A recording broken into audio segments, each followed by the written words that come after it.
Hello, everyone. Welcome to the second ever book chat with Benghis with Jake Bishop.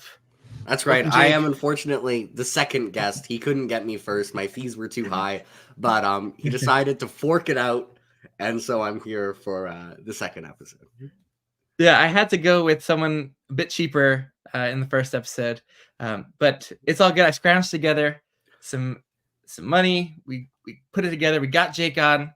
But seriously, though, I have been watching your channel for many years and have been a big fan. So Yeah, I remember you comment because you commented like very frequently. I think I remember yeah. you commented on one of my first bottom 10 list because there were a couple of because Best Served Cold was on there, and you were Yes. like, yeah, you tell those Best Served Cold fans, yeah, and that was one of my earliest videos. Yeah, that was my first video that didn't have horrible sound. So my Oh, great. second video that didn't have horrible sound. So in effect, my second video because the bad sound ones were bad. Oh, we got someone in the We audience. got we Hi, got Rogue. we got the rogue who was the sci-fi barbarian and then the fantasy rogue, and now it's just the Ah. rogue. He's gone. He doesn't care about genre anymore and doesn't hit Welcome, things anymore. welcome. Now he sneaks.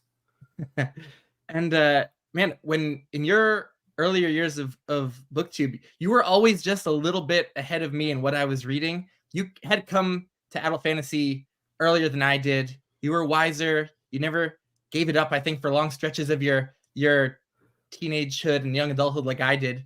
And so you got a head start on all the great stuff like Song of Ice and Fire and Sanderson and the Cosmere and Wheel of Time and Malazan, but I was just right behind you with all of those, trying to read the pillars of the modern genre, and just saw that our tastes overlapped to a tremendous degree, and including the things that weren't hitting, like Best Served Cold, like liking all the other First Law books, but That not was but not Best Served Cold, and seemingly like everyone in the world loving Book of the Ancestor, but that not vibing me. for us. You're a lot more. Yeah. You were a lot more negative on it than me. I was just kind of like whatever. You were like 1 star. But to be fair, if you just adjust for that trend, like if you just pretend that me being like whatever and you being like 1 star are the same thing, then our tastes overlap like very strongly. Except for Yeah, the one that made me angry in the thumbnail. I can get a little bit salty when books don't work. Because so most of what I read just engages me, gets me emotionally involved, and it feels like a worthwhile use of my free time and my hobby. And then when I am excited about something and it doesn't work, when I have hundreds of other things that I'm excited to get to, I get a little bit angry when it doesn't work. And it's not the author's fault. There are so many reasons why books wouldn't work for one person, but I can get a little harsh when I don't like something. I've Hello, just realized Britain. with this comment that Britain invited me on and I never responded, and I've just realized that right now. This is a bit Oh, awkward. that was great. You should definitely go on. Britain will be cool about it. His show is great to go on. I love chatting with Britain. Let's just hit him with an oops. All right, there we go. Hey, We got that Joe. covered. Nice to have you. Yeah, yeah. He's been trying to get I you. saw that and I was like, oh yeah, he did message me about that. I should probably like reply to that. I try and stay ahead of you by not deliberately reading things I'll dislike. That's my strategy. That's how I try and stay ahead of you on good things, you know? Yeah, you take some steps, I think, to avoid doing that. Like you don't go for too many new releases. I think you let people that you kind of align with give you the what's up about certain new releases and series, and you don't jump into too many new ones. So like I jumped in without seeing Petrick's review on the first binding, and just based on that one review, I'm like, oh, let me give this new release a try, and I'll buddy read it with a friend of mine who also likes fantasy in real life, and we like never buddy read anything, and so we buddy read that one together, and that did not go well for either of us. But yeah, I don't deliberately do it, but they don't jump to the top of my list, which I mean, it's good that people are out there jumping them to the top of the list because that's how like authors can make a living. So it's good that people are doing that. Yeah, but I'm kind of like, this book that's been out since 1994 has been waiting for 30 years. So like, that's probably earlier on the list. And also like a lot of the people who there's only a couple people who like if they like a book, it's like default on the TBR. Usually, there's a lot of people who say like a book. I'm like, okay, interesting. I shall now consider it. You want to And get some then more data points, some more yeah, triangulation. and then if I hear that from like, and also why they like it is usually really important. Yeah. First binding, I'm not gonna lie, like that, I just didn't sound interesting. Like even the reviews that were positive, I was like, yeah, whatever. Like that doesn't sound like that. Sounds like it'll be like best case scenario. Like I think it's solid 4 stars, whatever. So that I just, I mean, it just didn't sound that exciting. Yeah, no, you're wise. I try to almost learn nothing about new releases in books because I am so averse to spoilers. I want almost everything to be a surprise, so I don't watch even the full parts of reviews that are non-spoiler for books I haven't read that I think I might. So for Petrik's review, I'd like watch the beginning. He's raving about it. It's like one of his favorite fantasy books, and I'm like, okay, I've liked a lot of things Petrik likes. I'll give this one a try. But you know, with Petrik, he likes a lot of things. He reads thousands of fantasy books, and I'll overlap on most of what I like, but also some of the worst books I've ever read, Skull Sword and First Binding, are ones he's like. So you can't, depending on one person, when your tastes aren't always in alignment like 100% of the time, that's dangerous, very dangerous. I remember because it was funny because people were talking on Discord how much power Petrik has. Because Petrik, if you're watching this, you're extremely powerful. You can create avalanches. And one person was like, I mean, I don't think people listen to Petrik that much. And then like the next day, he posted his First Binding review, and I see like 20 people at it to want to read, like just based on that. And I'm like, including the person who was saying he didn't have power. So Petrik, no, his enthusiasm's infectious because he will just wax poetic and will write long reviews on Goodreads and just, just discuss it with such passion that it'll be hard to deny. So I've gotten a few books just based on Petrik's rave reviews, like Dreams of the Dying, which I still haven't read yet. I really like Dreams of the Dying, for what it's worth. Oh yeah, I'm sitting on that one. I got to give that. So that one, if you end up hating, you won't have to get me to read it. You know, then we can talk about it right away. So Mick Garfield, welcome. And I did see you, at least for the non-spoiler section, on your live chat about the Edan trilogy. And it's great to see you on YouTube. And that was delightful. So we should definitely get you on more things. He's in the comments for all like the Guy Gavriel K stuff that have been. And whenever I don't know the answer to something, I'm just like, Mac, what's the answer? What's going on? The king of historical fiction and reading nonfiction history, which I did a lot of in college, but haven't had the urge to keep up with post college. I'm enjoying fictional narratives too much to dive too much back into. I'll be like, that was cool, and he'll be like, yeah. So you see, this is based on the mythology of like this area and this year, and like, I mean, things are. He's posts a bibliography on his YouTube comments. Basically, it's built different. They're tremendous. I've been saying like GGK, he's built different because he has a bibliography at the end of his fantasy books. Max got bibliography, should have bibliographies at the end of his YouTube comments. That's how built different. Oh yeah. Has the GGK binge, did that kind of interest you in learning more about historical periods, or were you just like basing it on specific ones? Like for sure. Like I didn't care about the Byzantine Empire before that. I said like this was the high school version of Byzantine Empire history. After we finished Roman history, which after we got through like the Punic Wars and Julius Caesar's, we just skipped to the end of the empire. Like then there was an empire. There were all these emperors. And then it was like, there was also this thing called the Byzantine Empire. It was around for another 1,000 years. Might have been important. Who knows? Back to England, where the real stuff was going on, right? Because you see, there were these fields. There were these fields, and they had to be farmed. So don't worry about this Byzantine Empire thing. It was whatever. Anyway, so I was like, oh, Byzantine Empire, and then I read Saracen. I was like, oh, Byzantine Empire is cool. I can't wait. I can't wait to read Saracen.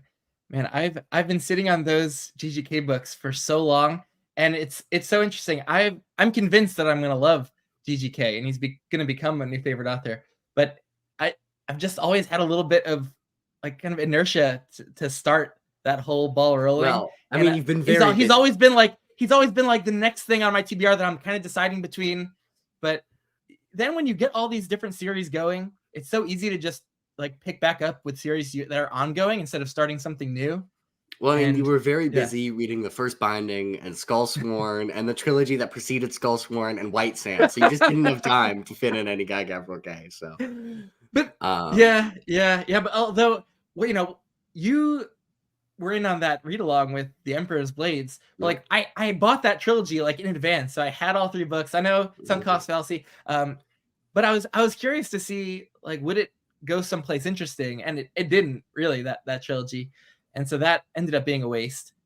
But Empire's Ruin, it was fun to have a kind of secretive buddy read with Kyle with that that was one. So cool. Yeah, I watched that stream. That was fun. that ended up being kind of at least worth it for me to have gotten through the series up to that point. But so like it's so much easier though to just pick up back with like book 2 of that Unhewn Throne trilogy. I'm familiar with the setting, the characters, then to like start a whole new author, get used to a whole new style, new character setting.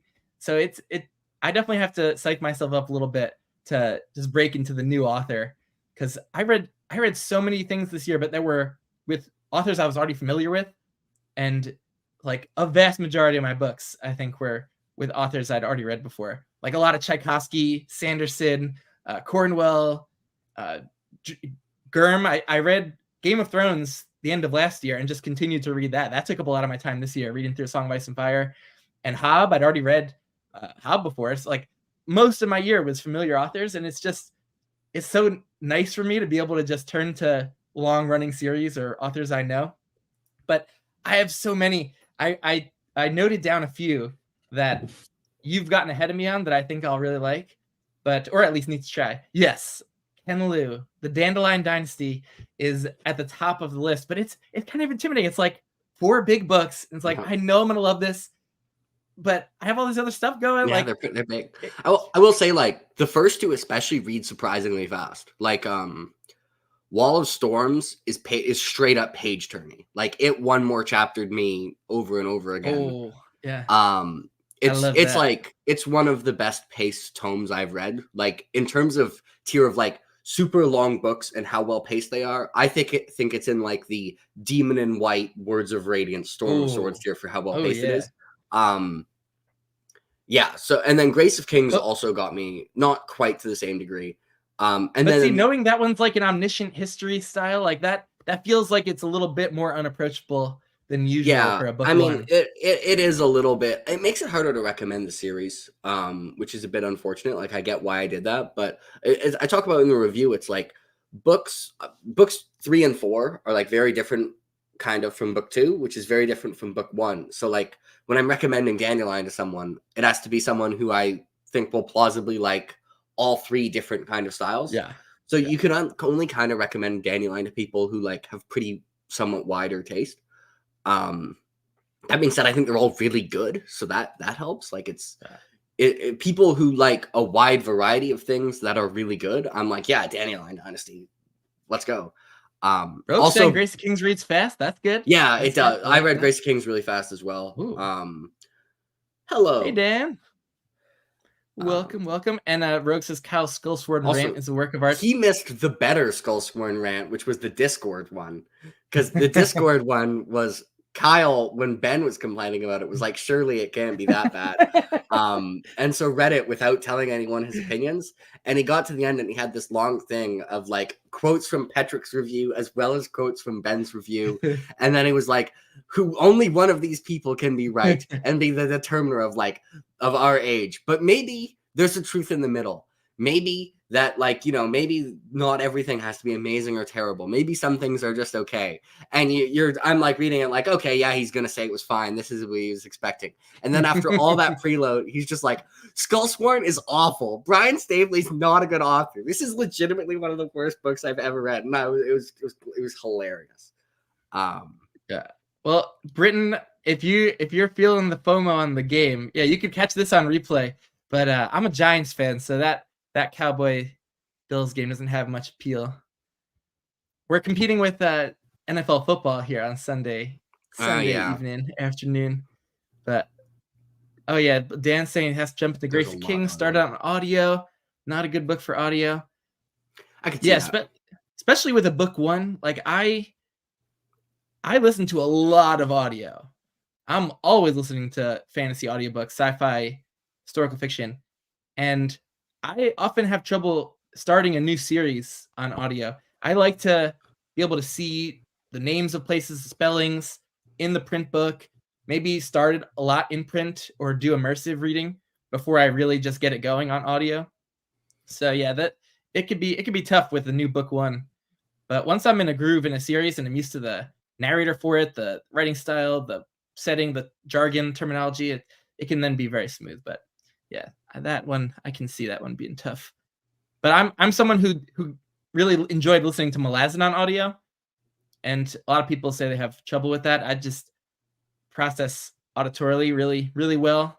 Can do it a little bit sped up and not miss anything, and feel like I'm just getting everything. So that's not the case for everyone, though. I know. That's probably why you're okay with my videos where I talk really fast. I Everyone else is I, like, what's going on? He's talking too fast. You're just I'll like, I'll oh, speed them up. I'll speed them up too, and still get everything.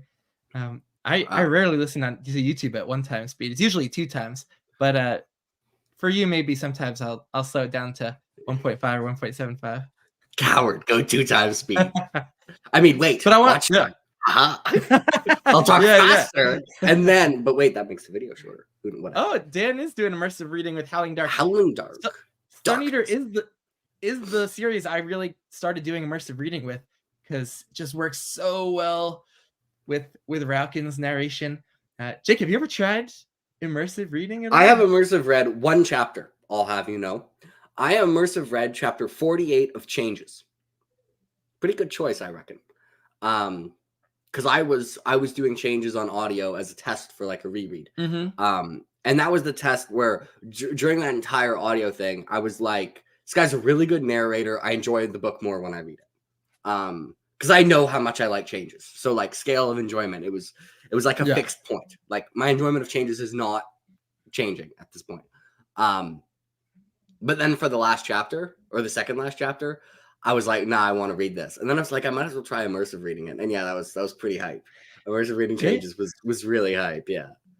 Hey, Nitha, welcome. So this is interesting to me that you did this test. I think, first of all, you want to replicate the findings a little bit. Like it'll be worth trying as well with a few different things.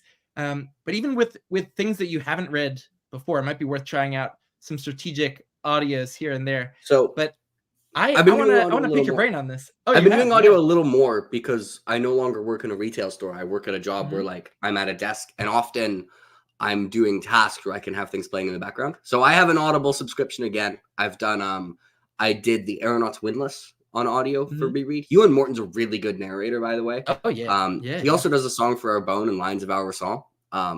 Great. I've listened to the samples for that. Have you done Ewan Morton?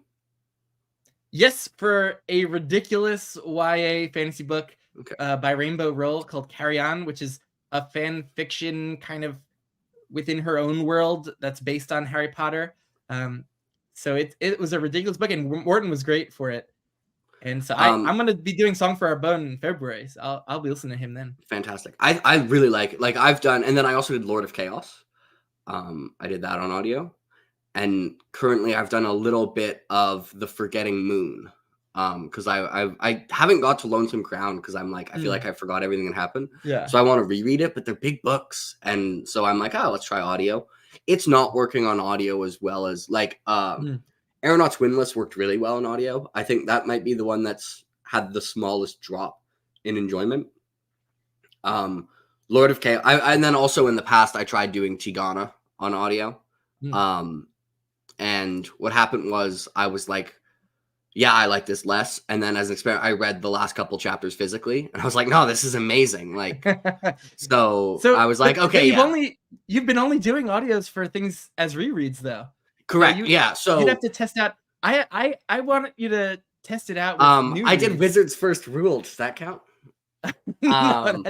And when I was really annoyed with, I think the back half of the Bloodmere because I was going to DNF it because I was angry at it.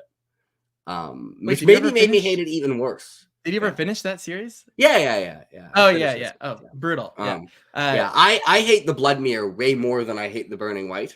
I'm not saying the Burning White's good. The Bloodmere though, I think is like That That book is drives me the crazy. most side questy book I've ever read because almost everything that happened throughout that long book had no impact Yeah. for the final book. And it's just like 17 plot twists where it's just like he tries to like shake up the entire narrative. So by the time you get to the end, just none of them matter. And it's just like, what are we even doing? And just each plot twist is more stupid than he just wanted to trick us instead of just being like, Yeah. this is my Lightbringer summed up in like 3 sentences. Brent Weeks is good at setup and he's good at payoff. The problem is he pays off things he didn't set up and he sets up things he doesn't pay off. Yes. Like, Yes. stop That's overthinking it, perfect. dude. You set up something really cool. Just do the cool thing. Like, you don't have to try and overcomplicate this. Like, this setup, you set up this. There's an escape a prison scene in Bloodmere. And it's like, it's a really cool prison escape. Like, it's a really intelligent prison. Like, a guy escapes a prison that he had foreknowledge of. And like, it's really, really, and then it just doesn't work.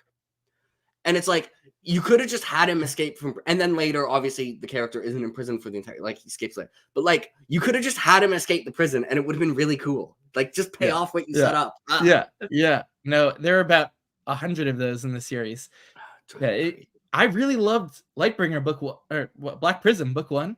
That was fun. Yeah, and I thought it was in my early phase where I just read a lot of Sanderson, Dresden Files, and I was looking for something in that mold, like really just, accessible modern fantasy that's fast paced.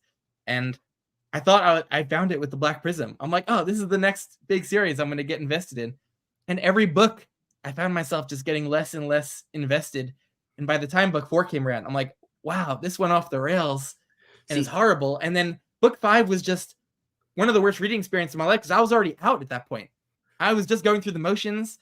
And when I'm out, then I'm critical of everything. You stay out. Yeah, when you're out. And I'm not getting back in. And it's just, I'm constantly picking at plot holes and things I don't think are too believable. The characters or annoying prose choices. But when I'm immersed in the story, when I'm invested, I'm kind of in a flow with it. I'm not looking for little nitpicks.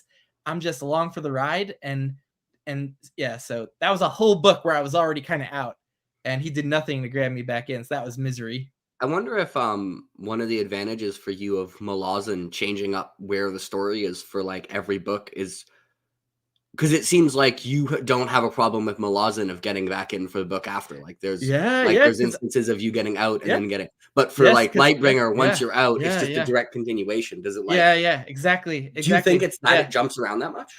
I do. I like Toll the Hounds, which is Malazan started to lose me in Reaper's Gale with a lot of the political factions in Letheris kind of plotting. And I was just like, wow, this is the least engaged I've been.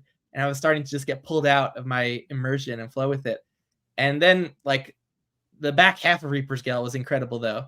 But I was also doing a dumb thing, which is reading the novels of the Malazan Empire at the same time. And so I was also reading like series. Yeah.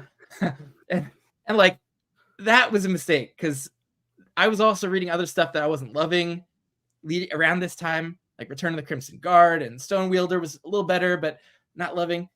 And so then going into Toll the Hounds, like there were a bunch of Malazan books from Erikson and Ice that I was kind of like, it kind of pushed me out of my enjoyment kind of phase. And Toll the Hounds, I was just not in the right mood for what he was doing there. And I didn't even know that he'd written it after his father died. And to be fair, you shouldn't need to know that to enjoy. Like, true. If you need to know background context about a book to enjoy it, that's legitimate criticism.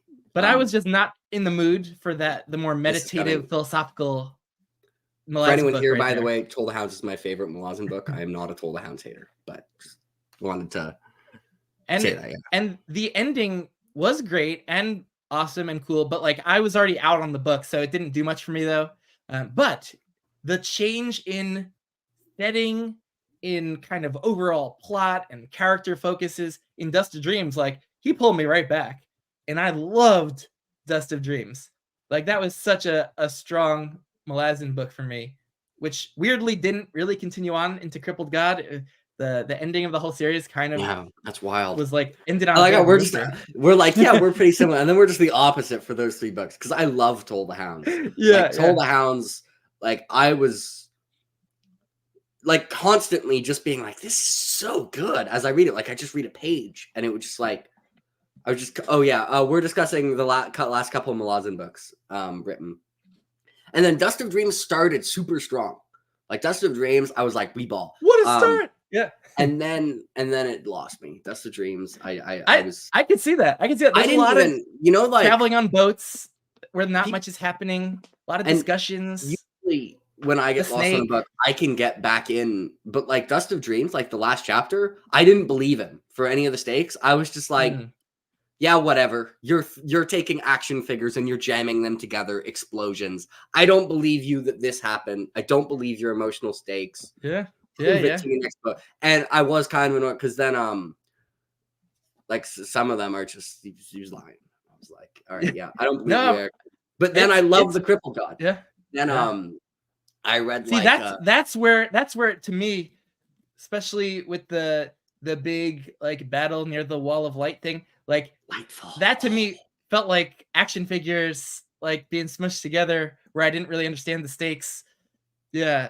Yeah, so I love Lightfall. Yeah. Lightfall. So I remember not caring. So I think on reread of Dust of Dreams, I think well, probably what will happen is I'll get bored in the same spot and just skip to the Crippled God. But if I don't get bored, one plot line I could see being more invested in is the Shake, because the Shake I didn't care about in Dust of Dreams, and then at a certain point of Crippled God, I commented somewhere. I can go find the reaction. I was like, wow, I've never gone from not caring to really caring about a plot line in a few pages. Yeah, I do think that would improve for sure. But and the snake as another rhyming plot line there, I think that would also do better on reread, possibly. Maybe. No. I hate the snake, especially because Erikson later wrote an article where he was like criticizing characterization just by having characters thinking a bunch. That's the entire snake, Erikson. It's literally people walking and thinking for 100 pages.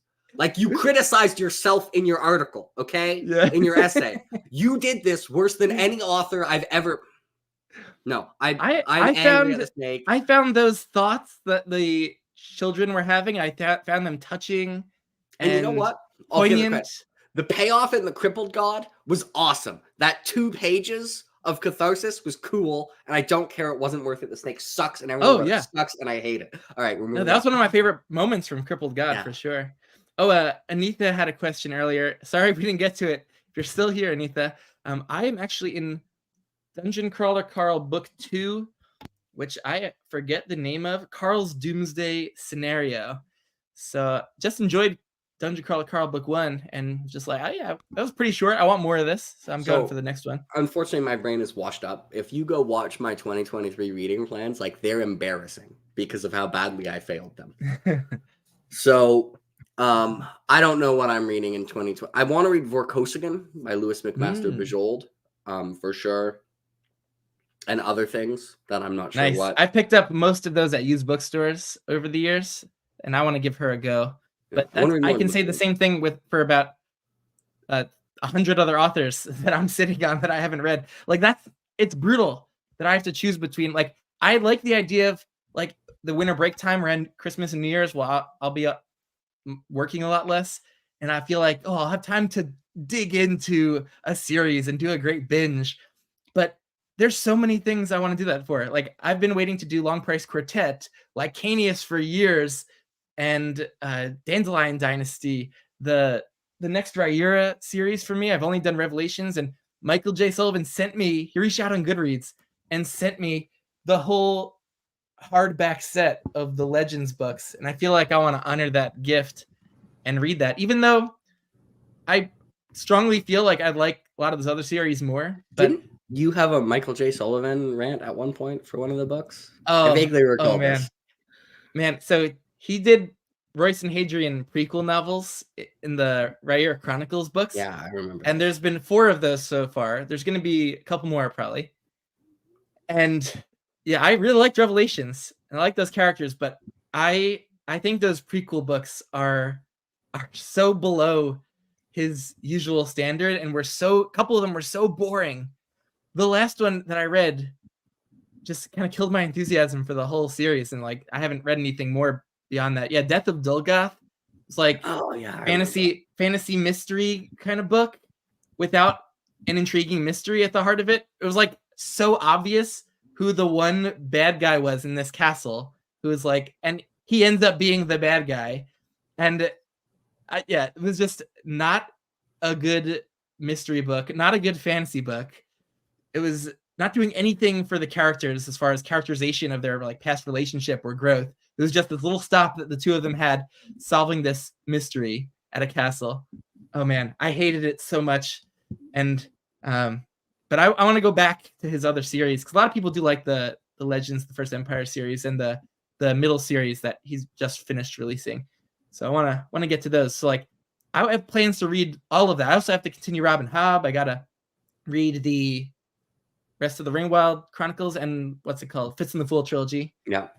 And then maybe go back and reread the Farseer trilogy, because I did those so many years ago at this point, and I feel like they'd be great to kind of go back to go full circle. I love Assassin's Apprentice on reread. Assassin's Apprentice on reread, like, so if you reread like Sanderson stuff, right? Like Stormlight. Yeah, and Mistborn. Yeah. Well, both. So both you know how like for Sanderson stuff, you'll pick something up and it'll be like something later will click in, like something like plot related, sometimes character related, but like Assassin's Apprentice has that, but it has that for like Fitz having dumb tendencies. Like Fitz will have tendencies that annoy you in the Fitz and the Fool trilogy. And then you'll go back to Assassin's Apprentice where you're reading him as a kid. And you'll be like, that's why he thinks that way. Oh, that makes sense. Obviously. And then you get mad at Chade again.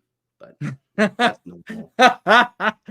Man, no, she's the master of doing stuff like that with just such a hold on Fitz's character throughout his life and all the little details. And just like, man, there was something that happened towards the end of the Tawny Man trilogy, which kind of recontextualized kind of Fitz who he had been throughout the whole trilogy up to that point.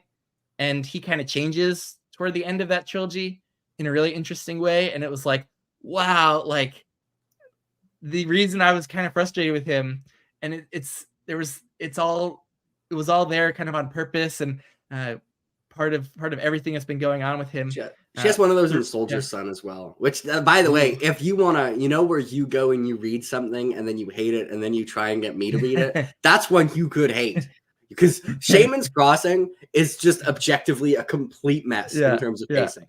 Also the main character is super indecisive. Like he spends I don't mind that at all. Yeah, I don't mind it that much, but he's like, even for me, he spends the entire book being like, should this other character be the protagonist or should this other character be the protagonist? I'm like, dude, you are the protagonist. Oh no, I'm so intrigued by that series. So, I think I might really like it. At this point, it might sound like I dislike Shaman's Crossing, and now you can go look it up on my Goodreads and see I gave it like a super high 4 stars, like borderline 5 stars, borderline loved it.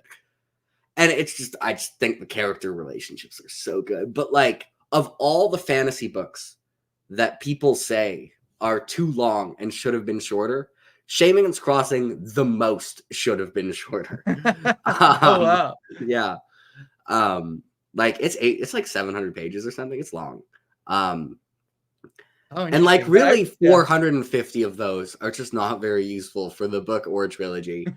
But that's whatever. Okay. I think I'm with you on arguing that like it's okay for books to have a little extra fat. They don't need to be trimmed down and as lean as and efficient as possible in telling I get really annoyed by the plot. Because like if you are enjoying the way the author's writing, their prose, if you're enjoying the setting, just the spending time with the characters no matter what they're doing, and if you just enjoy spending time in the world, then it almost doesn't matter what is happening in terms of narrative events or kind of like excess or unnecessary. Like I'm happy to be in there, and usually they are there for reasons. Yeah. You know what most annoys me about this is people so often like if I see a negative review for a book and it's just like, this is too long, I'm like, yeah, whatever. I'm just going to ignore this negative review. But not saying like ignore it, meaning it's worthless, meaning like I probably won't care. But it gets treated so often like the author like tripped and accidentally made it too long. Like they're doing it that way on purpose. Like the author, they know it can be shorter. Like they're aware. Like go read the foreword for American Gods. Neil Gaiman is like, I wanted to write a meandering, weird book. And then people are like shocked when books are meandering. Like, yeah, they're deliberately meandering. They are not trying to write the most like lean, efficient version of the story possible. Like some authors are, and you can go read that. But like it blows my mind that people go like, I'm gonna go read a Rhythm of War 14 book epic fantasy series that's 4.4 million words.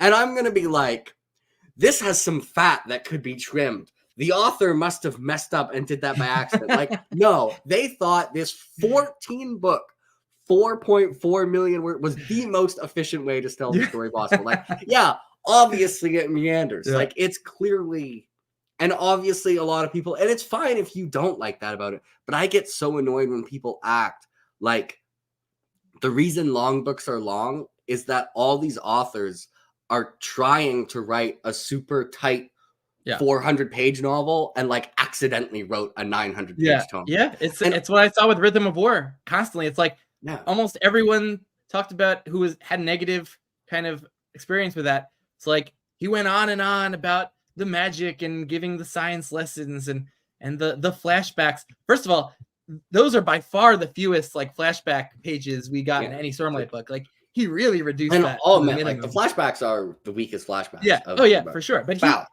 he kept them pretty lean, and we didn't actually like I think most people react because like if you get kind of bored by a little bit of a book, and I'm guilty of this too. If it's like a little section where like because if you would usually be engaged for 100% of this author's work or books, and like you're bored by like even a short chapter, like that could really stand out in your memory as being this kind of peak unpleasant experience.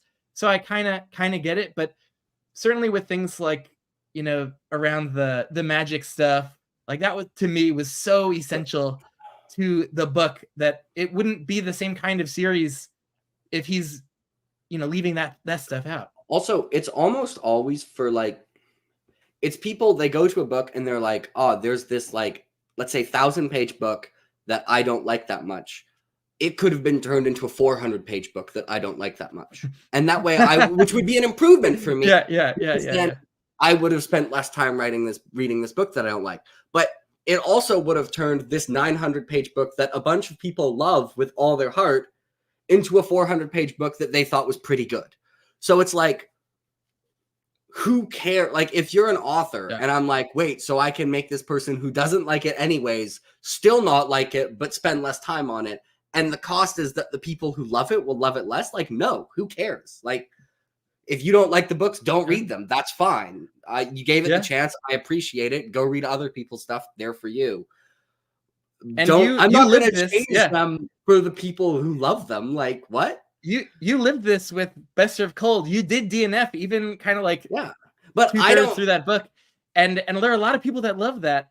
But I slacked through it, and I'm like, if you could have cut out a few of the sections and made it a little leaner, that would have made me happier. But I'm with you. Like, let that be the book that people who love that whole plot and that whole situation, let them love it, and that's great that they have that. I have all these other First Law books that do work. To clarify for people out there, I'm not annoyed with people saying I don't like this book because it's too long, or I don't like that, or I didn't like that it focused as much on the magic system, or any reason to not like a book. Completely valid. What annoys me is when people take deliberate decisions that the author is clearly interested in, that a lot of people love, and they act like that was the author messing up and doing it by accident because they didn't like it. Like, anyway, drives me crazy. Yep. Yes. Yep. To actually answer Anita's question, I'll give you a chance, but let me finish. I am planning to get to GGK because I have a buddy read planned for Song for Our Bone in February, and if that goes amazingly, I might be inspired to start picking up all the rest of GGK's books that I have on my shelf ready to go. That could end up being a big part of my 2024. The GGK propaganda machine grows potentially. But I don't plan out stuff I'm going to read very far in advance because I like being just a mood reader, looking at my shelf when I want to start a new series or just finish something. I look at my 700 unread books and see like, oh, what am I most in the mood for now? So I just want you to know that if you don't like A Song for Our Bone, I'm gonna be like, well, it's good to read books you don't like for context, so you should read all his other books anyways. Like, I'm gonna Uno reverse card you, right? Like, yeah. And then you could do it instead of reading other books you don't like. Then you'd have to try and convince me to read. You won't have to. I will have already read it. So now about what you want to read in 2024, I have a kind of a question leading into that. So I've been following your kind of reading journey for the last bunch of years, and you were heavily into the kind of more accessible prose style people for a while, the Sandersons, Butchers, you did Wheel of Time, and then you started your kind of hipster fantasy booktuber arc, if you will, with you loved Hobb, and then talking about Live Ship and Tawny Man being the best books ever written. I'm like, whoa, could they possibly be that good? No way. And then you read, I don't know, did you read Malazan before or after Hobb? Can't remember. I read Malazan before Hobb. Before Hobb. So I think Malazan, I have this hypothesis that Malazan is the gateway hipster drug. Because, Jimmy read Malazan, and then he's now, reading J.M. Coetzee books. So Malazan infects people with hipsterness.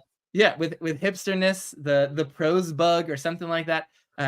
Because Erikson does the style he's writing with is a little different. It's intentional. If you hear him talk about it, like he comes from this short story literary fiction background where he's considering the flow of sentence to sentence and every little word choice, and so he's paying attention to language in a way that Sanderson and Butcher I think are just kind of not really concerned about and are doing something different. Couple things. So I think reading Malazan did make me a better reader, which is why I get extremely confused when people are like, Malazan ruined fantasy for me, because I think it made me appreciate other good things more because it trained me to pay attention.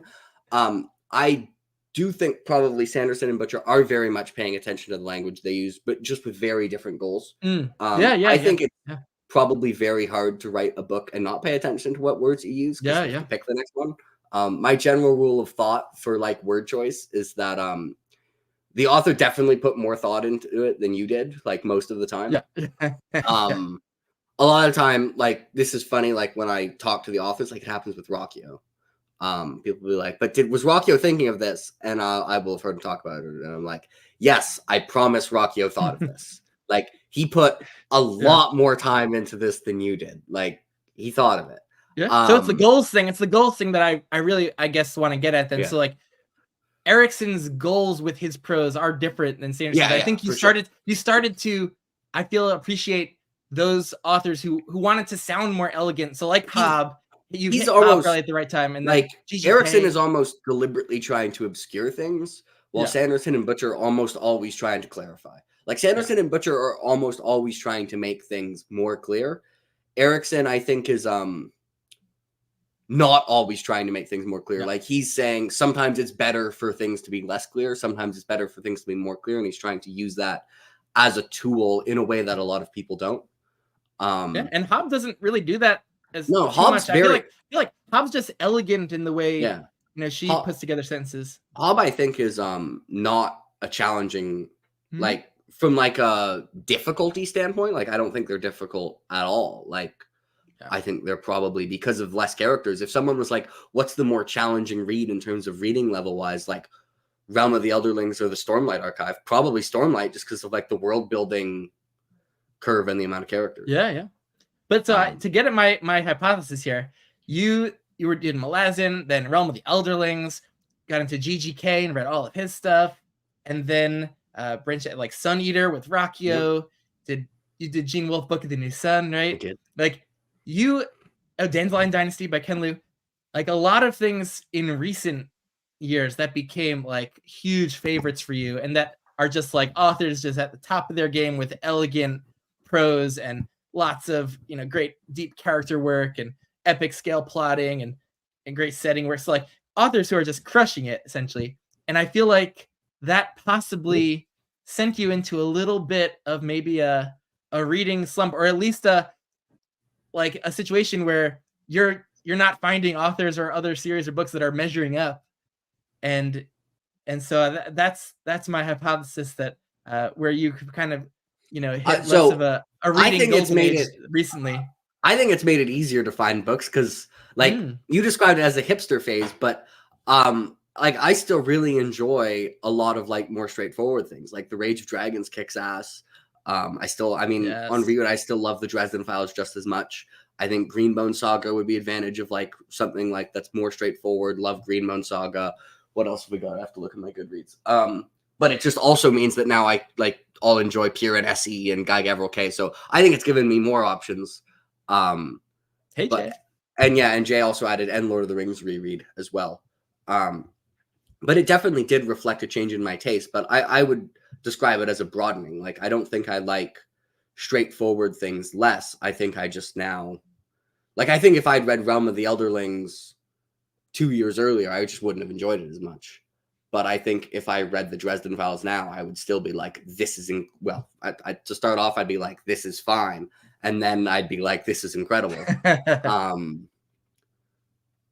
Because that's something I think about sometimes. I'm like, what if I read, I actually like, this is like what if I read the Dresden Files now? And every time I go to reread it, I'm like, yeah, this is just like legitimately fantastically excellent. Like, I definitely would like this as much now. And I think it's plausible if you can, like, that I'm still having new series enter my top 10 at like a pretty relatively even rate. Well, not the top 10 because it's getting harder and harder to enter that top 10. But enjoying to the level of a top 10 series. Are there any that you're like authors, new series where you have high hopes? Like I have pretty high hopes for a lot of these series I mentioned. Oh, Black Company is another one. But is there anything that you're kind of raring to get at? Some more Adrian Tchaikovsky, perhaps? Maybe, yeah. So Adrian Tchaikovsky would be one. I mentioned it before, Vorkosigan by Bajol, who's not a new author. I've read Curse of the Chalian and Paladin of Souls, which is her fantasy. But I've really high expectations for that.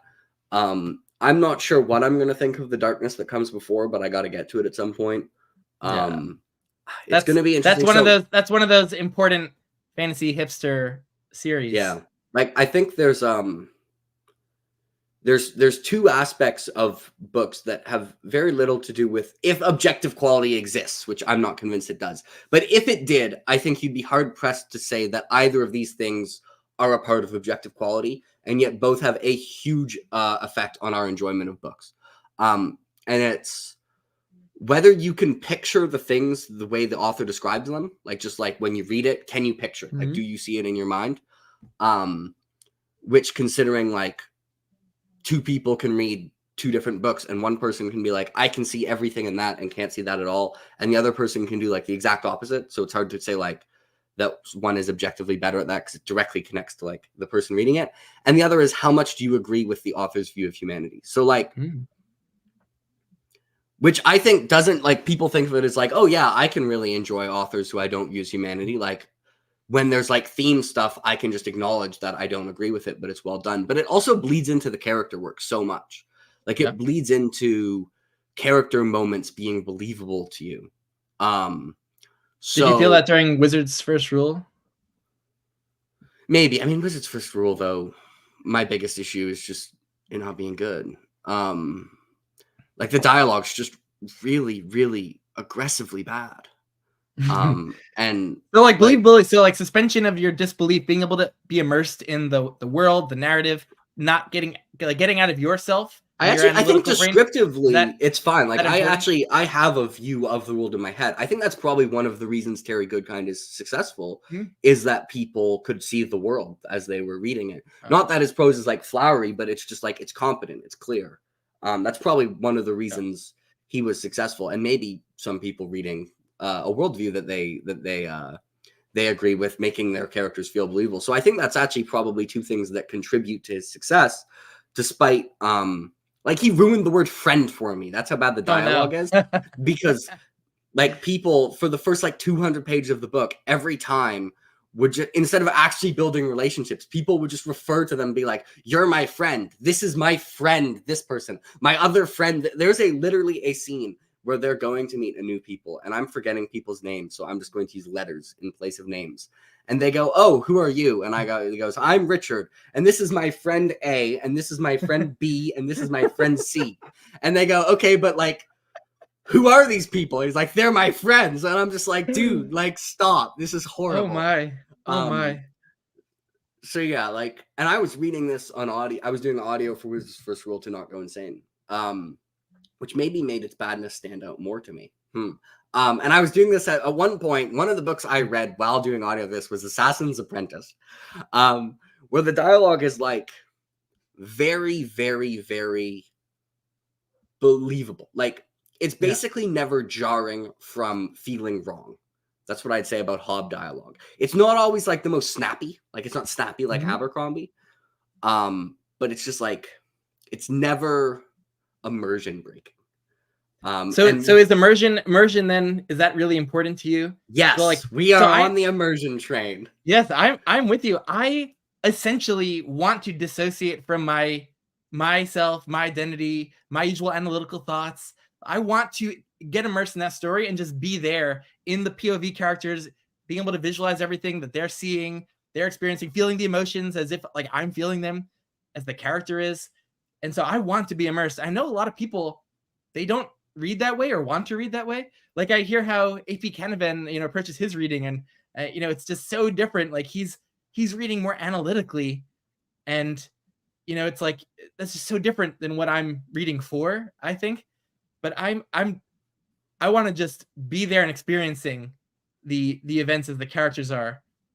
And so yeah, we're on the same page there. We want to be immersed. And it's interesting that you get immersed so well just reading in print, because I find that audio is a little easier for me to stay immersed, get out of my own head, and even immersively might be the way that I can do it the best, where my like visual kind of stimuli are the words on the page, and what I'm hearing is the words in the book and the story. Immersive. And so like, I'm not getting distracted like by other visual stuff, by other sounds. Like, when I'm just reading silently, I'm more apt to get like distracted by stuff and to lose my place or to think about other things. But the audio kind of keeps me focused on it, which is nice. Yeah, it depends on the author a little bit. Like, so a lot of the time when I am reading something and I can tell like it's really good, but it's not like literally the highest on enjoyment. One of the ways I can tell is if I don't agree with the author's view of humanity, I can't necessarily picture things, but I know lots of people can, and I still really enjoy it. So like, I can't see the Malazan world at all. Like, I can't picture Erikson's writing. The flow doesn't work for me. I get jammed up in sentences where I'll be like reading a sentence, and like just the transition between sentences will just like put me out. Like, it just doesn't work for my brain. I can't picture it. But I still really like it. So I'm like, okay, so clearly if I have this challenge that a lot of people feel the opposite, and I still really like it, imagine how much I would like it if it worked for me in that way. So I can tell Malazan is really good in that way. So I try and like keep that in mind, because like it has such a huge, it's one of the reasons I like Sandra. And also like, it is a skill to have more people like that. So it's also one of the reasons I'm very high on Sanderson's prose, because to this day, like, so I have a theory. Are you ready for this? Mm-hmm. Yeah. This is my theory. People read stuff like Sanderson and loved it. And then they see everyone be like, his prose is bad. So their conclusion, they take that at face value. And their conclusion is, okay, logic. I really like Sanderson. Premise 2, Sanderson's prose is bad. Conclusion, prose does not have a huge impact on my enjoyment of novels. Totally reasonable. What they should have done is rejected premise. And then it comes back later and people are like, well, actually prose has a bigger thing on my enjoyment than you think. And the answer is yes, because like this, I think happened to me, when the real thing is I should have just rejected premise 2 and should be like, hey, maybe the fact that if I go pick up a Sanderson book, I'm less likely to be distracted by things around me than like any other author. That's probably even on the non-interesting part. Like, even if I go This happened when I was reading Frugal Wizard, which I didn't even like the story that much. Yeah, But yeah. still, like, I would read and like I'd forget what page I'm on. Like I'd be like, oh wow, I read like 4 chapters. Like that happened. I forgot I was sitting in this room and I was like enjoying the story. So the Yeah, conclusion should have been he like, is the master of immersion. yeah. So yeah, it's just, and I mean, and I also understand like some people find his prose extremely not immersive, and yeah, I'd probably like him a lot less if I found that. But like he's almost an outlier for me in how immersive he is. It's I think one of the reasons he's one of my favorite authors. What do you think of my theory that people started thinking they didn't care about prose because they read people and then they really liked them, and then they got told those people have bad prose and they went, oh, I guess I don't care about prose, when really it's just No, like, I think you're onto something there. I think I've had that thought myself, like exactly the same one that you've said. Although I've tried to contextualize the thought with like, I know I've watched Sanderson's writing lectures. Like I know he intentionally tries to create window pane prose and kind of pitch the vocabulary at kind of, you know, a level that's not too challenging for, you know, a wide audience. And like I know that, and that a lot of it's very purposeful and it gets edited up to wazoo, multiple rounds. And so I know he puts care into it, but I think I've had that thought that you talked about, which is that like, yeah, this is not like high quality prose, so prose is not important for me. And then I'll read Brian Staveley novels, and like his language choices or analogies and similes are just continually taking me out of my immersion and like stopping me in my tracks as I go like, why are we repeating the word blaze like for the 1000th time in this book? And do we have to like have a metaphor for every single like time someone feels dread or fear? Like so those are prose choices that are taking me out and being like, okay, maybe I do care about prose, but it's not necessarily that it's caring about like some nebulous idea of quality, but just about certain aspects of prose that either hit for me or don't. yeah. And I mean, I actually, funnily enough, for the one Brian Staveley book I've read, I thought like I had no problem with the actual writing. I just think they were just errors, Yeah. story errors.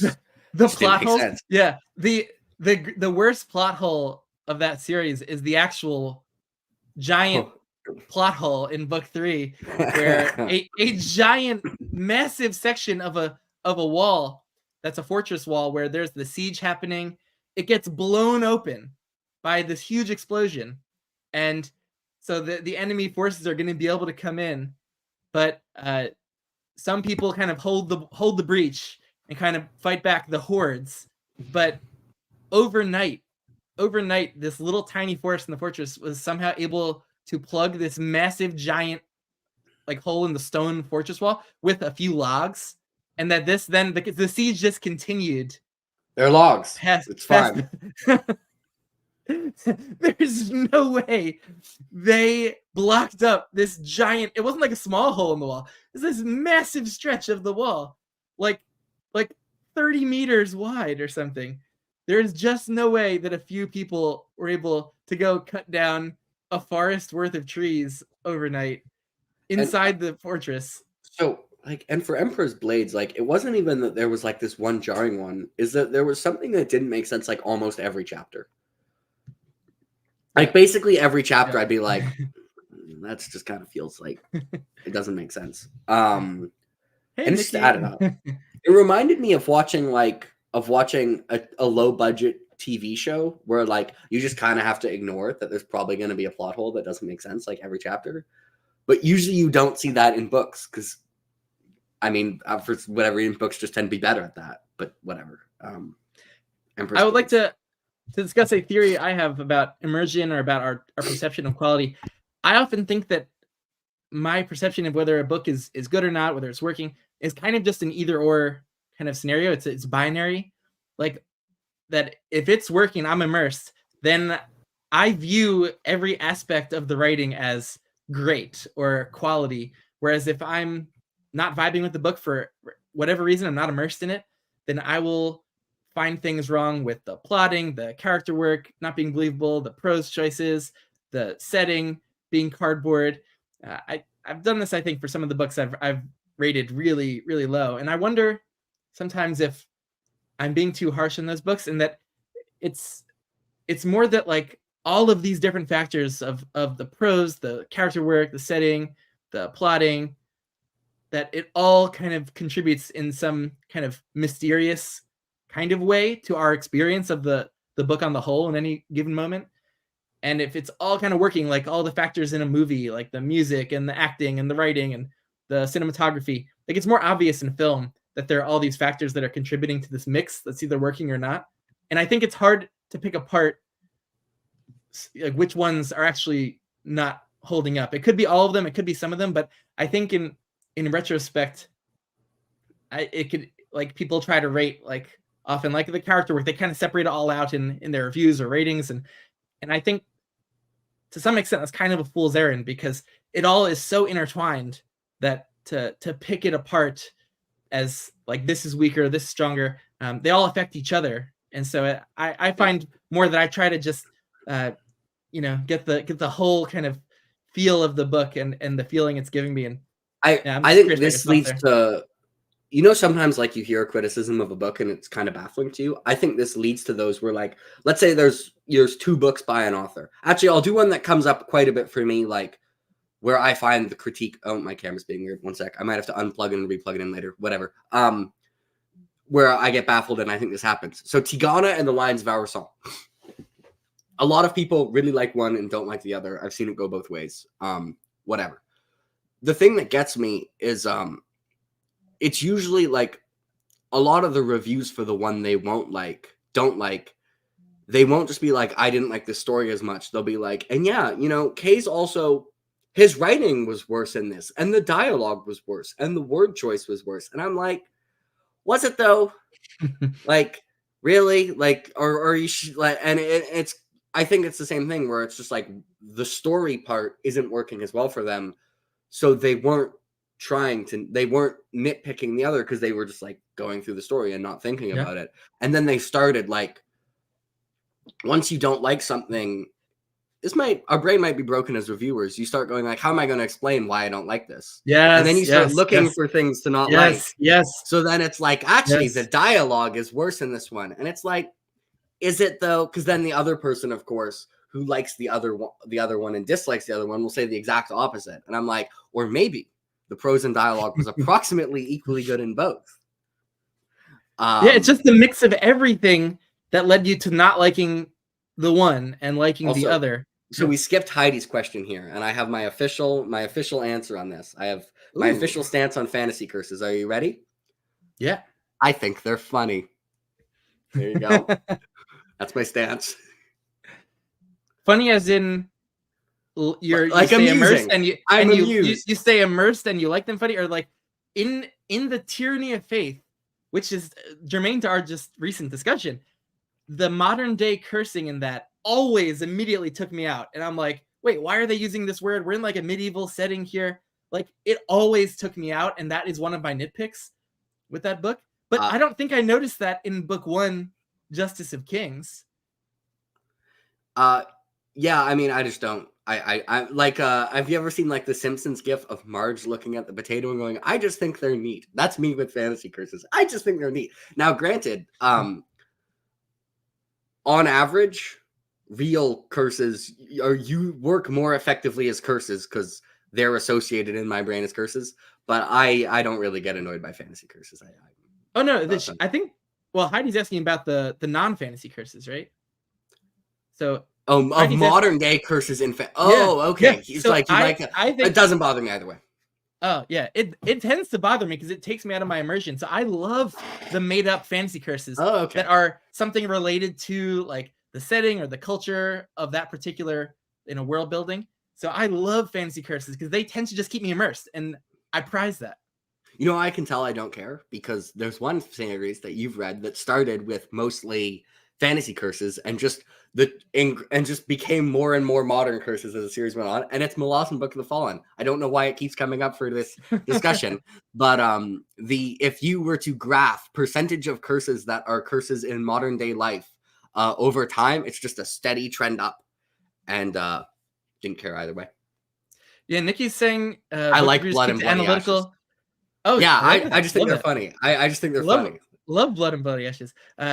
keep the analytical thing on constantly. I miss the just enjoying it for the sake days. Yeah, even I think I did have just a little bit more just utter joy and less anxiety around my reading before I even started writing reviews on Goodreads. Like when I started keeping track of it with star ratings and reviews, and then even being able to talk about it on camera for BookTube, that has given me a little bit more just anxiety during my reading of like thinking about, oh, how am I liking this over the course of the read? Like, is this going to be a 5 star? Is this going to be a 4 star? Like, I don't like having those thoughts intrude on my actual reading. Like, I want to save that for the end, but I almost can't help it sometimes to like just midway through. I'm like, oh, what is this shaping up to be?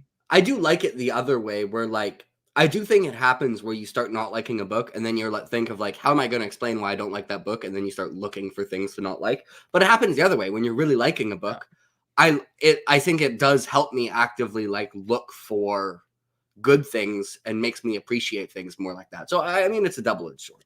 And you're great with your insight into what authors are doing well. Like, I love your video series about, you know, what each author does better than every other author. So I mean, you are particularly great at kind of figuring out. I had to get creative for some of those and articulating it, but it's great. I love it. Yeah. So you're right. That's cool to be able to think more about what's working. Yeah. But I also like think with so many authors do so many little things well that that I think is flying under the radar. I had to get creative for some authors though for that series. I'm not gonna lie. Like for what does Brian Staveley do best? That was tough. I'm not gonna lie. Yeah. Some of them were like, But sorry, I love that you did every author. I love that you did every author, even ones that you haven't loved. Like, it was just a great idea. I mean, it really just started with the premise like, if you get specific enough, everyone's going to be like to just try and appreciate the little things people do well. And then there were some authors where I was like, I had multiple choices, and I was like, I don't know what to do with this because I don't know which one to pick. Thank you, Jay. Good old pattern detection. So I'm curious with your choosing what to read. So I do like a good reread. I put out a video this year, like the joys of rereading, and I tried to break down like all different great reasons why I like to reread or why other people I thought might get rewards from rereading. But you do take it to a bit of an extreme. Like I see on Goodreads recently, did you review more this year? Words of Radiance?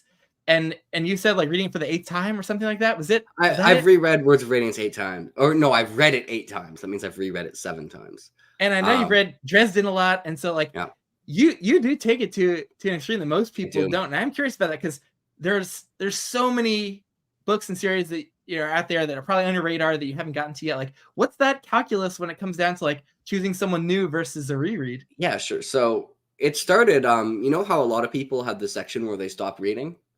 I didn't stop reading, but I did stop reading new things. Like most of those 8 times where there was like a 6-year stretch where I just reread the same like 5 things over and over again. It was Dresden, Mistborn, Stormlight, Alara, and then every once in a while something else.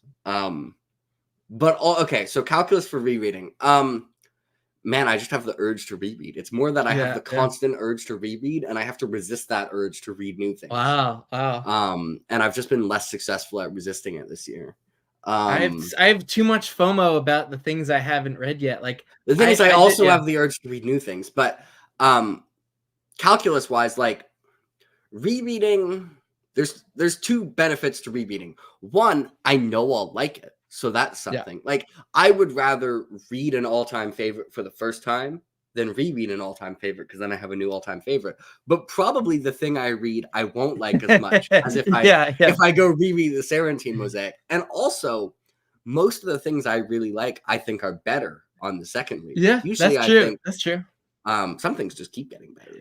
A second read of something that can be completely different of an experience. Like my second read of the first Mistborn trilogy, like that was reading completely different books. Yeah, almost. Mistborn's funny because of like how obvious some of the things I missed was, and I was just like, oh yeah, you didn't even try and hide it from me, Sanderson, and you still did. But I think when people read who are doing it more for just immersion and reading like quickly and just like zooming through, like it's easier to miss stuff when you're not trying to pick apart the narrative a bit, I think. So I do tend to miss tons of like things that kind of were set up, but maybe some people could have guessed them, but I will always miss them usually. There's also a bunch of things that like subconsciously we're doing work you can notice consciously, where like people will constantly foreshadow something and you won't pick up each one, but like in the back of your head, your brain is kind of like aware of those things, and then it gets paid off, and you're like all those things. Your brain is like, hey, remember this and this and this, and then all the other ones that you don't then remember, but contributed to that plot twist being set up for you. Then you get to notice them all, and that's fun. Oh yeah, I think Storm of Swords would have been great at that. Like I didn't even get a pure first read of Storm of Swords because I watched the whole show before doing it. But the benefit of that was I was able to catch a lot of foreshadowing throughout the series that I wouldn't have probably noticed on first read. That would have been more subconscious. So that was an interesting. Yeah, I read the books first, but I also wasn't as attentive of a reader. Yeah. But I was the person who, like, when the family was watching Game of Thrones, they were like, "Who's this person?" And I was like, "That's Maester Lewin." And I was, there's some scenes that I was looking forward to watching. There's some for House of the Dragon I'm looking forward to watching. Have you read Fire and Blood? Yeah. So I worked that in early this year and loved it. Like, yeah, it's great. Because I was just on such in such suspense after the first season of House of the Dragon. I love that season so much. I was so into it. I'm like, there's no way I can wait 2 years for the next season and then maybe many years later for like the resolution of this whole thing. So I was like, I just got to do it. I got to read it. And I thought I would just be doing it mainly for the dance section. But yeah, it's like not close to my favorite section of the book. But then it was like ridiculously compelling. Yeah. In the beginning, awesome. Like with Egan's like whole conquest section, with the really like he just is so great at really specific, dramatic, like over the top details that bring things to life. It's like it's just populating the entire thing with those kinds of details to bring it like really make it lively and crazy. And then like Jaehaerys's rule, where he was actually so a good the long reign monarch, was so good. Like the long reign shouldn't have been good. It like nothing. Yeah. It was the time of peace, but it was. But we never get to read about actually like competent monarchs and like see the whole kind of arc of their reign. Although the funniest thing about Fire and Blood is like the conspiracy theorist fans who are just like, all the kings who it tells you are good are actually bad, and all the kings it tells you are bad are actually good. The S tier kings are Maegor and Aegon the Fourth, and Jaehaerys actually sucked, and it's all propaganda. And it's like, what's the point of the book then? Yeah. No point. But I'm with you. That was awesome, and so I loved it, and I'm looking forward to Fire and Blood Volume 2. Like, if he decides to release that after working on Winds, like I'll be happy because I want more of that. Yeah, I want Blood and Fire. Yeah. I'm like, I will be, if Blood and Fire comes out before Winds, I won't be mad. I'll be like, Blood and Fire, let's go. I'll read it on release day. I remember, so it also made me realize I needed to reread A Song of Ice and Fire, because when I read Fire and Blood, I was like, I think I enjoyed this more than I enjoyed all the novels except A Storm of Swords on my last read. Yeah. And I was like, there's no way this is actually better than A Clash of Kings. Like, there's no way if I read them both now, I'm like, yeah, Fire and Blood is better than Clash of Kings and A Game of Thrones. So I'm like, all right, I got to go reread A Game of Thrones at some point. And confirmed. Yeah. I do like A Game of Thrones more than Fire and Blood, but yeah. Fire and Blood was awesome. And one series that we both like that doesn't get talked about too much had its moment in the sun in BookTube. That is The Burning, Rage of Dragons. Burning. Yes, it goes so hard. So all the criticisms that I see, like I could see maybe from one angle they make sense, but like sometimes I just objectively disagree. Like when they say like Tao is just a one-dimensional like rageaholic, totally disagree. Or Alan's critique that like his method of powering up like doesn't make sense within the world. I'm like, Alan's critique is slightly different than that. Alan's critique is basically that the method of powering up should have just left him mentally destroyed. Which I mean is definitely like likely that most people would be completely like that would mentally break them. But I think it's pretty easy to just like accept the premise that this is one of the people who aren't going to be. And also like, this is one people are like, he should be going insane. I'm like, he does go insane. Yeah. Like, yeah. But yeah, it's like he should have been more mentally screwed up from it. Which I'm like, I'm just like, he's pretty mentally screwed up for it already, and just accept the premise that he's one of the people who, like, if everyone did this, he would be one of the least mentally screwed up. Like, I think that's pretty reasonable. Yeah.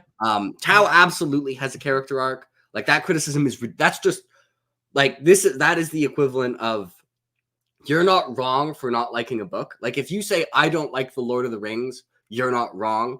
But if you say, I don't like I'm about to spoil The Lord of the Rings, by the way. If you say, I mean, I'm actually not. I'm going to say something that didn't happen. If you say, I don't like The Lord of the Rings because I don't like how at the end Frodo just destroyed the ring and it was all built up for nothing and he just easily destroyed it, like, you're still not wrong for not liking Lord of the Rings, but your reasoning is wrong because that's not in the book. And Tao has a character arc, and the character arc is not getting better at murdering things. In a spoiler few ways, like, his priorities throughout the novel changed quite a bit based on the actions that he does and the things that happen to him, and it's quite well done. And I'll defend my boy. Him overcoming the rage in certain moments, that is probably a well-deserved rage, first of all. But him overcoming that in certain moments is part of what that book is all about. And then book 2, Fires of Vengeance, just takes it in a whole different direction and becomes really more complex and nuanced with, I think, a lot of the character work and the plotting. Like, not even overcoming the rage. Like, I don't think his arc is overcoming. I think it's where he's channeling the rage. Like, if you look at Tao, even before he goes rage mode, because I think the Tao starts not rage mode, then rage mode, and then he has a character arc while he's rage mode on what his priorities are. I think the not rage mode Tao is more similar to early rage mode Tao than late rage mode Tao, because both of their motivations are just inherently very self-centered. And he learns to kind of become less. So anyway, those books rule. They're awesome. And book 3 doesn't have a release date. I know Evan Winter is struggling to write it at a fast pace, but I don't care. When it comes out, I'll read it and it'll be awesome. Yeah, and you should reread with audio. I know you heard my sample of that sample is really good. I'll do. He's one of those kind of god tier narrators who was so immersive for me and just brought so much performance and passion and emotion. And man, I didn't even read those books in print. I picked them up later from a used bookstore because I might do them immersively, or when I reread, just do the audio again. But man, I love Oniemi's narration for that. Well, and here's the real criticism for Rage of Dragons and Fires of Vengeance. The titles are backwards. Like, book 1 should be called The Fires of Vengeance, and book 2 should be called The Rage of Dragons. Yeah. And also, what do you think of, there were quite a few dragons. I'm just whatever. There were dragons. Yeah.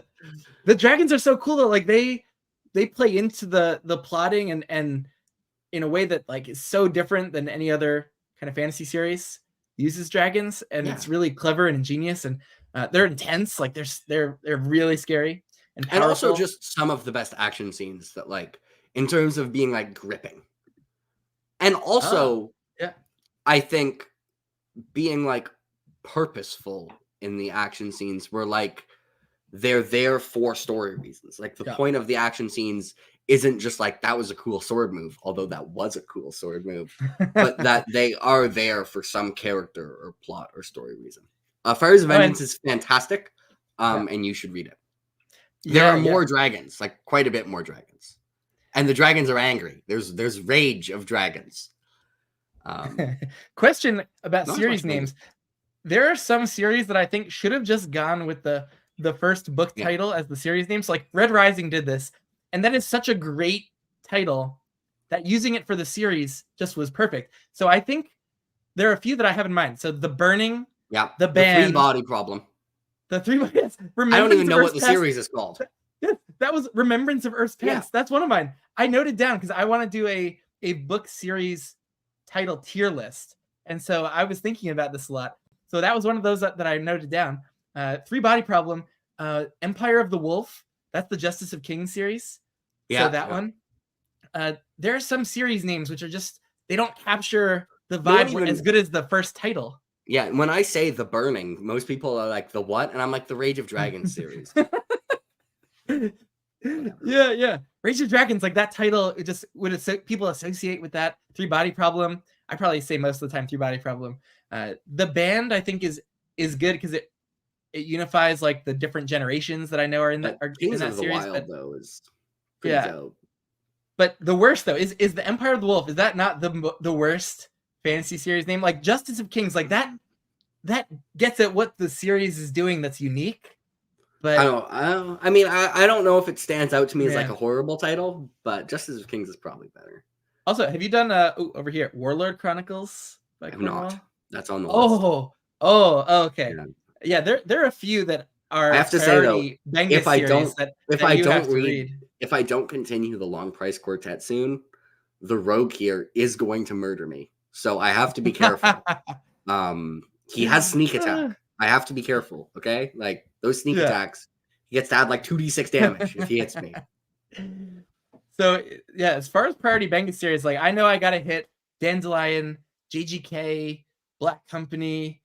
So there's some priority ones that I know I gotta hit of yours. But as far as for mine, Warlord Chronicles by Cornwell, I think Yep. those are gonna be a big hit for you. I just couldn't imagine them not being. And then Shadows of the Apt, I think there's a good chance that series is a big hit.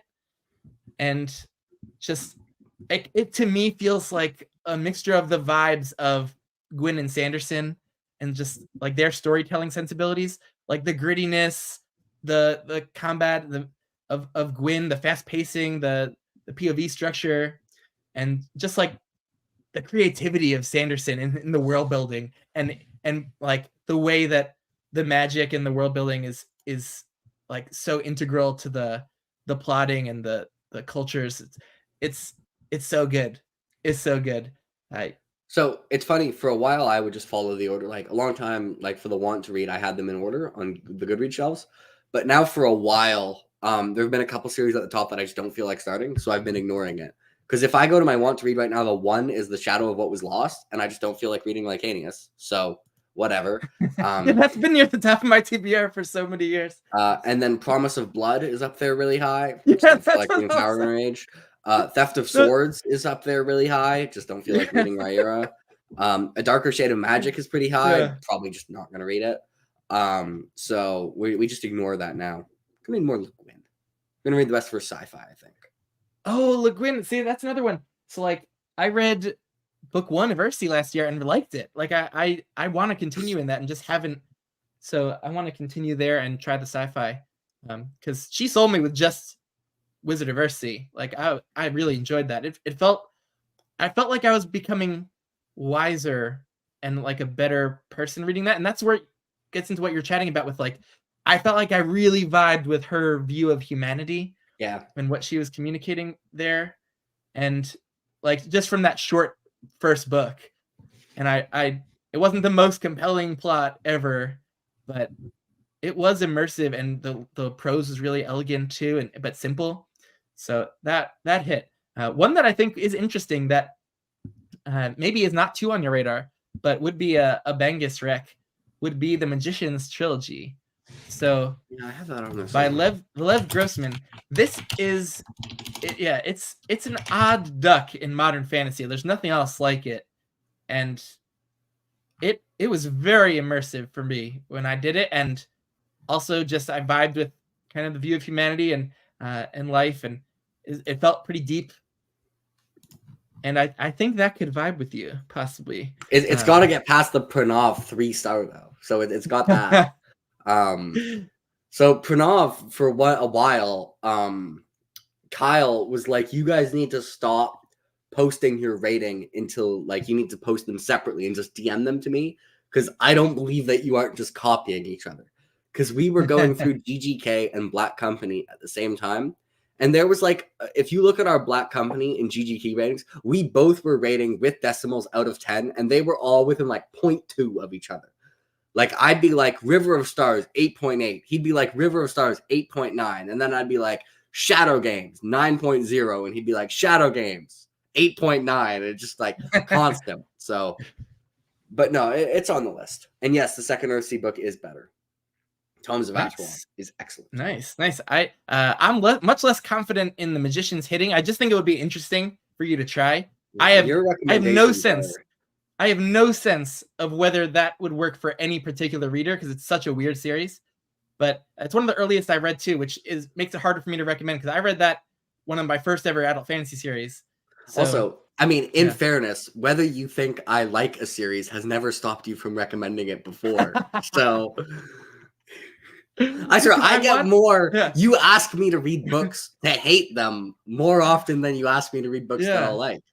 I want people to share in the experience and to be able to, like it's I fun don't for want that I experience. can rag on Skullsword with Kyle, and that's fun, and we can bond over that. We can already And rag on the blood mirror. Okay, we have enough. that's true. That's true. That's true. Man, that's so far back. I've read that so many years ago at this point. Well, maybe you But should reread it so you can rag on it again. but I think Warlord, I couldn't. I just Enemy of God.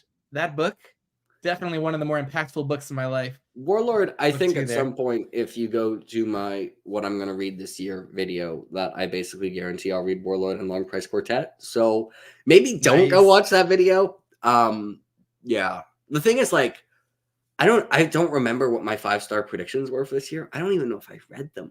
Like, I'm gonna have to go back and look. I've been pretty decent at 5-star predictions in the past. Like, I've gotten at least one every year. I don't even know if I read my 5-star predictions this year. Where did Children of Time come from as a read? Like, where did I was the where did book that? club. It was the book club. Dude. Oh, okay, Yeah. okay. You need book club. Man, Come in clutch sometimes. It's like half my bottom list every year. Like, there's some on there that are pretty questionable. I should be getting you to go read the Marrow Thieves, Ben. It's not a good book. Don't read the Marrow Thieves. But then we can rag on it together. Which is fun. It's fun. But you're right. It's not that appealing of a sell. You are Yeah, right. yeah. Do you now want to go read it? You'll get contrast with the good books I recommend. So, I mean, that's true. But if you've read just some books that you thought were terrible, you have that contrast to pull on. this is what I tell you. Yes. But but Children of Time, that was your first Tchaikovsky book, which is interesting. It was my 18th, and he's not let me down once out of those 18. So he's just one of my favorite authors at this point. Just love Shadows of the Apt, love the Dogs of War duology, Elder Race novella amazing, Ogres novella amazing. And then Children of Time though as a single book might be my favorite Tchaikovsky read. And I mean, it's pretty phenomenal. Yeah. I think almost everyone's. It depends on your definition of letdown. To me, like if you're one of my favorite authors and I read your book and it's 3 stars, that's kind of a letdown because you're one of my favorite authors. Basically, everyone has let me down at least once. Well, Evan Winter only has 2 books, so he hasn't let me down. Wait, is Ruocchio? No, Ruocchio hasn't. I mean, there's one thing of Ruocchio's that I gave a considerably lower score than everything else, but it's still like 7 point something. That was The Lesser Devil. But it was a novella, so who cares? Yeah, that one. I am more forgiving if I didn't sink a ton of time into the book. Yeah, it was like right in one sitting. But for his novels, he hasn't let me down. GGK's Jezebel, which was 3 stars. Yeah. Which Jezebel, like I think, was him trying to write a novel I didn't like, and he failed. Like he couldn't do it, but he tried. Sanderson, I'm pretty mid on Elantris, and Frugal Wizard are both like 3 stars. Oh, you haven't read the White Sand I'm not graphic going novel because everyone says it's bad.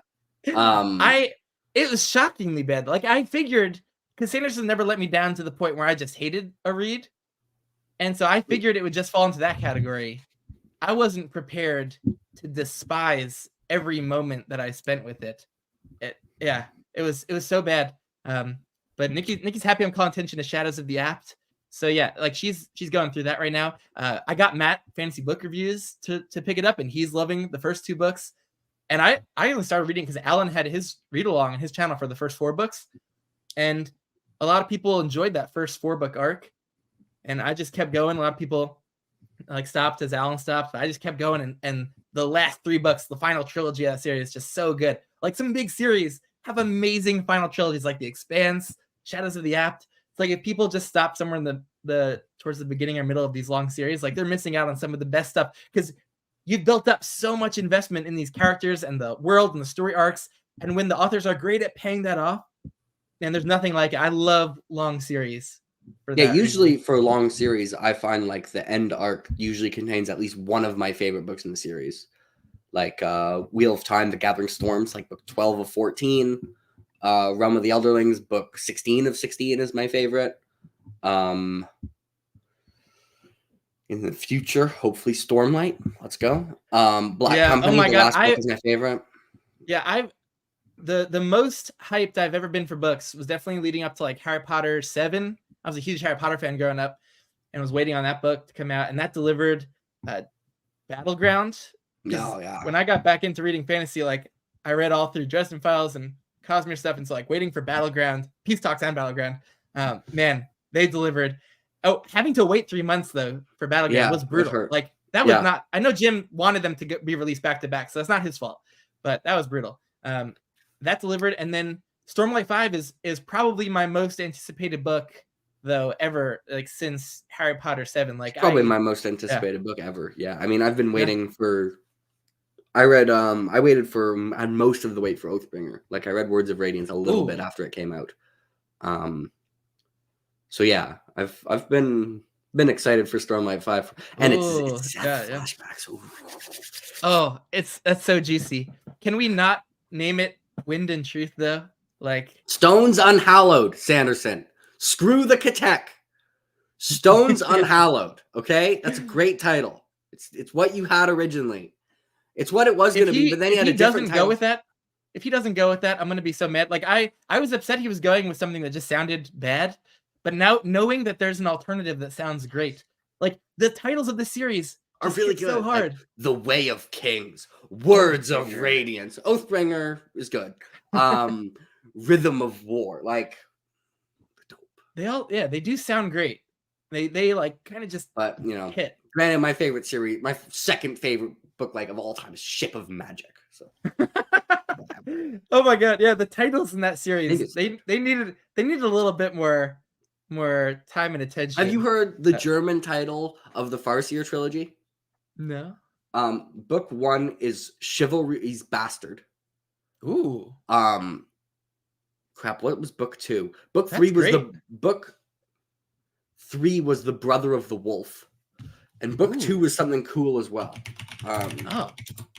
Those are an improvement.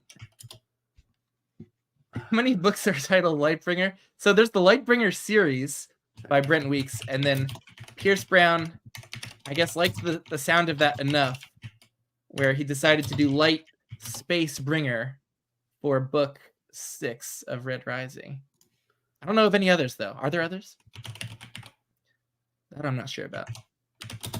Yeah, Nikki, Tchaikovsky does feel like the British Sanderson in terms of quality and output, just like releasing multiple things a year, just an absolute machine. I learned recently that Tchaikovsky was trying to get published for many years. Like he was an academic, like that he almost gave up trying to publish and find an agent and getting a book placed to the publisher. And he came very close to doing it before an agent got his Empire in Black and Gold placed and at the publisher. Like he came very close to not having Tchaikovsky books. That would be a tragedy. Okay, no, Brother of the Wolf is supposed to be Royal Assassin, and then Assassin's Quest was the German title for Assassin's Quest is The Heritage of the Shadows. Ooh. Those are so much better. Yeah, they have character, those titles. By the way, on the Realm of the Elderlings, I didn't continue Elderlings for like 3 years after I read Assassin's Quest because I didn't feel compelled, and I felt like there was some inertia getting into a completely different type of sub-series. And you're loving Live Ship so much, like it built it up too much for me where I'm like, there's no way it could be that good.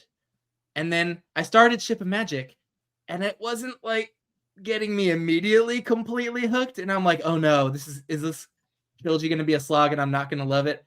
But then it delivered. It was awesome. It was just as good as advertised. It was that good.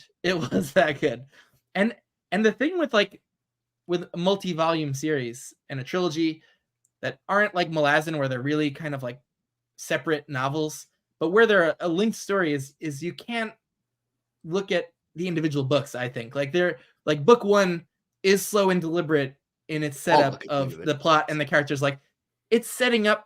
It's so important in doing all that setup. And book 2 and the awesome narrative events in book 2 and book 3 like wouldn't hit nearly as hard if we didn't get everything that came before them. So like I'm weird because Ship of Magic is my favorite live ship book. Yeah, that is weird. I'd been told it was a slow start, and like 70 pages in, I was like, I think this is my favorite start to a series. Like I love the start of Ship of Magic. I love all of Ship of Magic, all of the pages. So yeah, I'll look at them individually and be like, Ship of Magic's my favorite. It also is very important for the future books, but it was my favorite. Like the Wintro plot was so good, the Althea plot was so good. Yeah, but looking back, like so good. The character, like how quickly I came to understand every character, so good.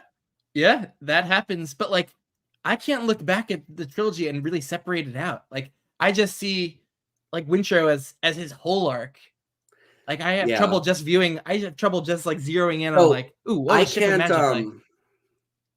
I remember where Ship of Magic ends. Like Ship of Magic, I'm like, the Mad Ship and Ship of Destiny. I know where Malta's plot ends and Wintro's, but for Althea's plot, Ship of Destiny and Mad Ship are one thing. To me, like Ship of Destiny and the Mad Ship are more connected to each other. Yeah, it's really just one big story. Yeah, you're right. Whatever. But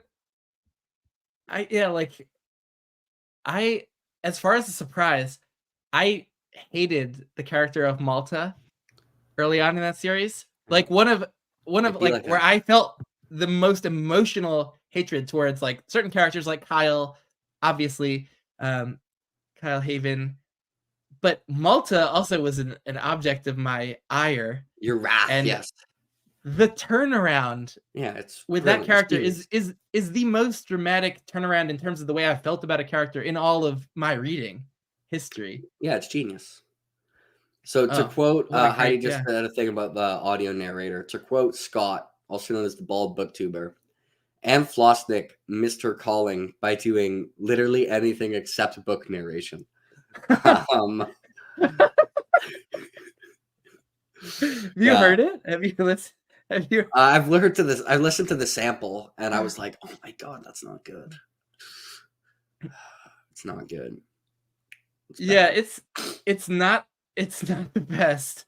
Like she just makes a lot of intonation choices at the end of sentences, which felt unnatural and overly dramatic, and continually like take people out, I think, of their immersion in the story.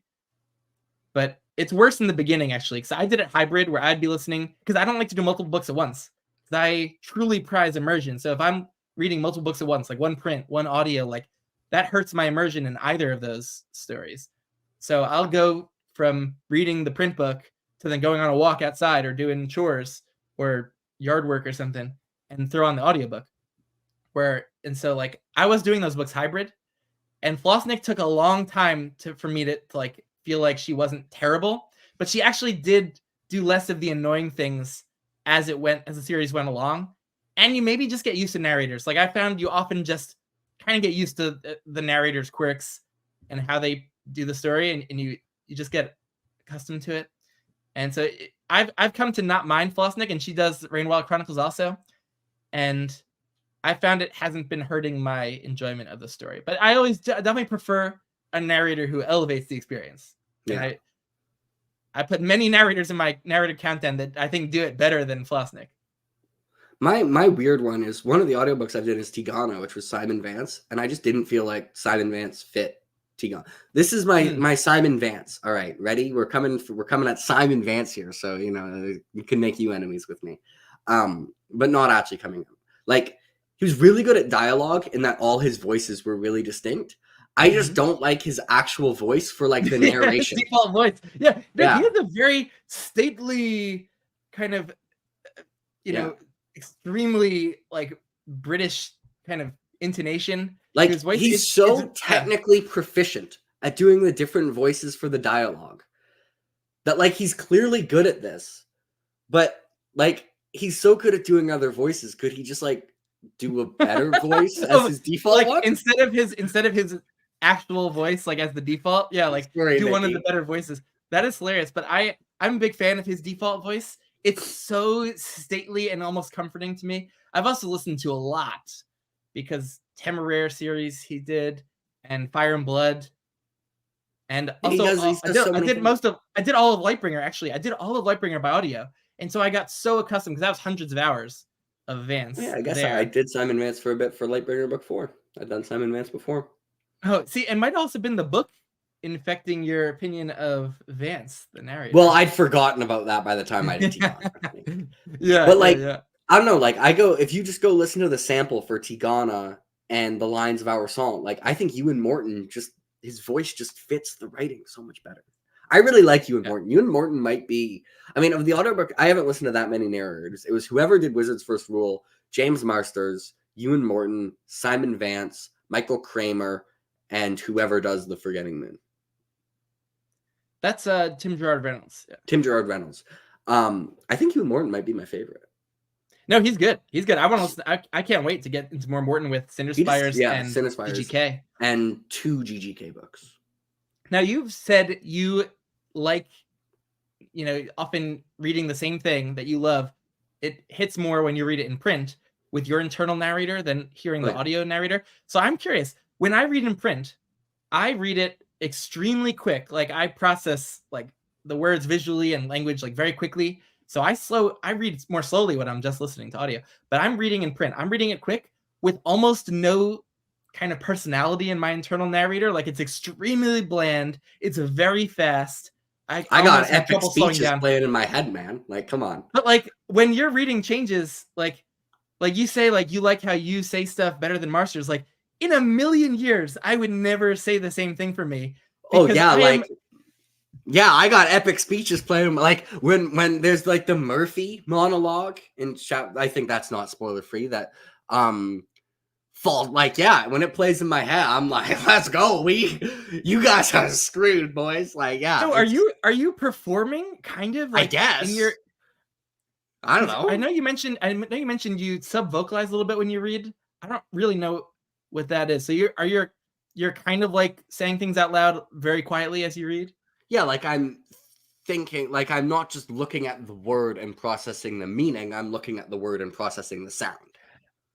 Yeah, I don't think I do that with print. That might be why I enjoy the audio experience and reading immersively so much. Because I don't do that, I think, at all. I definitely do. Yeah, like. So yeah, like it's all fitting into place. Yeah. So I get so much more of the immersion and performance and everything, personality of dialogue and character voice for internal monologues. Like I get so much more of that from listening along to a narrator than I do just from reading it with my internal monologue. So it's not even close. I'm definitely the opposite. Yeah, like I think I did audio for changes, and I think I didn't cry for the audio for changes, which that's tough. Wow. Okay. That's great that you do that. I did chapter 15 of Tigana on audio without crying, and chapter 15 of Tigana got me when I read it. Like, wow. Yeah. So that itself, I think, could be like a reading superpower that you can bring kind of an internal performance to bear. Or maybe that's common. Maybe I don't realize that that's actually common. Like you hear people say that they don't visualize when they read, and maybe they even have kind of like the psychological like diagnosable condition where they don't really visualize things in their internal mind's eye. And I think people are surprised to find out like that like almost everyone else is visualizing. But like I might be surprised here that maybe everyone else is doing kind of an internal commenters as they read. Commenters, why comment on this? You guys sub vocalizing? If people are arguing in a scene and you're reading it, are you in your head like reading it as if they're arguing and sub vocalizing like that, or just like, how dare you, you monster? How could you possibly do this? Or is it not like my actual voice? I can't do it as well as my internal voice. I'm just zooming through. Well, it happens fast. Like, it's like with the start of the blade itself. Like it happens at the speed of thought. Yeah. I wouldn't be able to read out loud the way that I would process it just reading silently, but like it would have no personality. Like England, Bruce England, don't forget to pack something warm. Door crack shut behind him, glass list of names in his hands. Septon Teufels at the bottom, one name on the face of it, just wow, like those. you can read fast out loud. That's such a perilous one. Severod's waiting outside in the corridor, smiling as always. Shall I put the fat man in the canal? No, Severod, put him in the next boat to England. You're in the merciful mood. Okay, I think we got the point. Yeah. That's like boring, kind of. Like I'm not injecting any personality. So it's obviously like it's much faster, but like because it's at the speed of thought. Like there's a thing in Dresden where Dresden can communicate with someone at the speed of thought at one point. And like they have conversations with like emotions, but it happens really fast because you don't actually have to wait for your voice box to picture things. Yeah. So it's like it doesn't feel super fast to me, but yes, if I could actually just like take my thoughts and project, like if you took the movie playing in my head and actually projected it, it would be going very fast and it would probably be pretty incomprehensible. Like if you actually paused at like what I'm picturing and looked at it, you'd be like, none of this makes sense, but it makes sense to me in my head. Yeah. Because it's probably just like I'm actually only picturing whatever the detail is that I'm reading at that moment, and everything else is just like blurred in the background, whatever. But yeah, there would be like it would be very fast, but like when people are arguing, they would be talking like they're arguing. When people are fighting, they would, and like, you know, it would be intense, like they're fighting. When people are giving a speech before a battle, it would sound like someone giving a speech before a battle. No, yeah, that's awesome. And that makes more sense than why you'd kind of eschew audio. And yeah, they don't just do it. Go. Yeah. People are like, and if you have ideas, certainly for a reread, like if you've already performed it one way, then if I performed it one way 11 times, yeah. Yeah, that's the thing about. Whereas with most audio that I listen to, it's either a new thing that I'm getting and I'm just loving what they're bringing to it, like with Ruocchio and reading Sun Eater for the first time, or it's a reread where like I did a reread of Temeraire audio, and I just like I'm loving hearing Vance's interpretation because whatever I did was very bland. So you know what's funny though, because human brains are weird. Like Heidi's saying, if you watch the show for the first season, then those actors are in it for the series, like for who I'm visualizing. I'm really bad at remembering faces. I'm also really bad at visualizing faces. So I'm now thinking about it, like people don't have distinct faces in the movie in my head, but my brain is just able to just make me not notice that. Because I'm terrible at visualizing. Like I can't remember people's faces. I'm awful at it. When I worked in like a retail store, it was a golf store. People would be like, yeah, can I do this couple grips? And then I do their 2 grips and be like, crap, I don't remember what this person looked like. I just walk around with the grips and hope someone's like, oh yeah, those are mine. I had to get myself to start. So are you saying I had to get myself to remember like specific things about the wearing. I'm like, okay, the person. Oh, okay. So it's the faces specifically. So like with the Game of Thrones show, like since you watched it, and then have you read it since you've watched it? I've only read book 1. Were you picturing the actors in the roles? So I did. Actors. I'm really great with remembering faces. Like I'll remember faces of people that I met years ago, and then if I meet them again and be like, "Oh, I remember you from this place," and they'll think I'm weird because they don't recognize me. So I'm like, did I picture that? But sometimes it got ruined because like I'd be picturing Littlefinger as Littlefinger, and then it'd be like Littlefinger's 28, and I'd be like, what? No, he isn't. No, it definitely threw me off because I'm really like with faces, I remember them for many years after, and they're very clear in the details. So I did cast all the actors in their roles in my internal visualizations while I was reading, and the ages of a lot of the child characters like are way different, and so like it did throw me off a lot. But some of those casting choices are so good, like Peter Dinklage, Charles Dance. I just realized something. I can picture expressions without the details of the face. So there's a random Dresden short story from Murphy's perspective where she describes like how Harry's mannerisms change as things get more intense, and I can picture those mannerisms. It's a scene I've randomly remembered for a long time, but like, can I actually picture my version of Harry's face? I can picture details. Like if I zoomed in, like I could tell you, but if you zoom out, like I can't picture an entire. Oh, interesting. I don't like when fantasy series put a main character in a fairly photorealistic image on the covers, because then I immediately like that becomes my image of the character. So like Chris McGrath's like Harry from his covers, like that's what I always picture. But without the hat. The hat's not important. But the face, though, that's who I picture as Dresden. But if I don't have an image to go by, like if I don't have an actor or an image from the cover, it will remain pretty indistinct, like an impressionistic kind of indistinct kind of face that I don't really fill in with the details, and I kind of like that. Yeah, that's kind of what I got, I'd say. But there's some I can like. I think I can picture Kenneth's face. Maybe. Interesting. Yeah, I think I created a bit of a Kenneth face too. Like she just does such a good job creating that character, maybe, and but I think I had a more distinct picture of him. But I kind of like having my own visual creations of characters that are a little indistinct, but I don't mind if the casting is so good. Like me being able to picture Charles Dance as Tywin, that's a good cast. It's just like, that's amazing that I have that actor's performance like in mind during the books. Then George describes him as looking very different, and then I just have to like ignore that. Yeah. I'm like, no, you're describing him wrong, George. He looks like this. Yeah, interestingly, for the Sharp books, Cornwell wrote an original description of Sharp that did not match Sean Bean, and then after the show came out with Sean Bean as Richard Sharp, he did change the descriptions in later books to match Bean, except for the eye color. He didn't change Sharp's eye color to match Bean, but he did kind of morph the description to match Bean.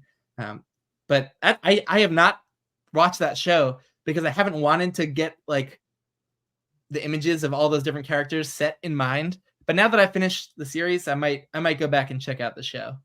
I do struggle frequently, like for how tall Harry is. Like it's hard to actually picture. Like he's like 6'9". Yeah, he's like LeBron James. Right? Yeah, it's that nuts. Boy tall. Yeah, it's nuts. But like, I also, we haven't talked about Dresden yet. I wanted to bring up your Taravangian genius. Oh yes, day. The Circle of Dresden. Yes. Your Circle of Dresden, which I have seen so many new Dresden readers going through, and there's no doubt that this is on the mark and genius. But could you? What's interesting though is I don't think my own Dresden experience actually followed that, which I want to chat about. But could you, for anyone that's not familiar, go through your Circle of Dresden? Yes, I can go through. This is the Circle of Dresden. This was originally created. Oh wait, hold on. I'm just gonna run to the bathroom, but I'll be back in like a minute. You can go through your circle. Sounds good. So everyone, this is the Circle of the Dresden Files. This was created by me on my smartest day in the comments of a random Michael Nip YouTube video. This accurately predicts approximately 93.7% of people's reading experience of the Dresden Files. There are 4 stages, exactly 4. They're all important and they're all non-negotiable. The points can start and begin at various points in the series. That is not defined, but they do all exist. And the first stage is skepticism. Skepticism is when you think like, yeah, the books, they're a fun romp, but you just don't see it being among your favorite series. And it's annoying that everyone keeps saying how much better they get. And that you have doubts. Maybe this just isn't the series for you, and you're just a little bit skeptical. Now, some people's skepticism lasts very short. Some people, it ends in book 1. Some people, it lasts till book like 6. But skepticism is the first stage. It's usually very rare for it to last past book 6. Stage 2 is false peak. False peak is when you think to yourself, okay, fine, that was a quality book. I can see why people love it. I'm definitely going to finish this series. I hope it can keep up this quality. Now, I would note that false peak correlates with a maximum level of smugness from all other Dresden fans around you. You are going to just have to tolerate this. This is part of the experience. Stage 3, false peak, most often comes in books 7-ish, but sometimes book 1 can be false peak. Sometimes book 3 is a pretty common false peak. Book 4 and 5 are also common false peaks. Book 8 can even be a false peak. Honestly, so can book like 10. But 10 is so good that at that point, sometimes 10, you're usually just into stage 3, which is loud screaming, most often occurring in book 12 changes. Loud screaming is the stage where you scream loudly and yell at everyone to go read Dresden trust me, it's so good. Like, just trust me, it gets so much better. And then The stage frustrating. 4. Oh yeah, go on. Keep Stage finishing 4 is annoyance. Yes. This is a very important stage, because stage 4 is when they don't trust you because they're in stage 1 skepticism. And stage 4 annoyance is when you can't articulate how the series improves, and it's really annoying because no one believes you. And from your perspective, you're still the skeptic and you're on the same team as them. But from their perspective, you've moved into the people they're skeptical of, so they don't trust you and you're annoyed. It's genius. There's so many people I've seen reading through the first kind of Dresden arc, like up like somewhere in the first 10, who just like are doing it so slowly at a snail's pace, and they're in stage 1 and they're like, it's okay, I'll just work this in as a palate cleanser every so often, and then they just get bogged down. You're like, you gotta keep going, you gotta get to Just wait till you get to but okay, you gotta get going to like the false peak at some point, like and I see so many people and they just get bogged down somewhere in the first 10, and that annoyance is so strong for people who I think would really love where the series goes. But it's genius, because I've seen this cycle played out for so many people. The future of the world is in my hands. Yeah. It was not really my experience with Dresden, because like, the series, that you're just a mega fan, that it's just for you, when even the books that like fans of the series say are the weak ones, or non-fans tend to not really like at all, like when those hit. And I read Dresden before I was really enmeshed in the whole online fantasy fandom. I just read like Cosmere books and saw Dresden Files pop up a lot on the 17 Shard forum. It's like stuff other people are enjoying that aren't Sanderson. And so I tried it. I didn't know anything about the series, and then read Stormfront, and I was like, oh, I really like this. Like, this is for me. Like, this is hitting. I love this first-person POV character. Like, it's different than anything I've been reading before. And I was so on board from book 1.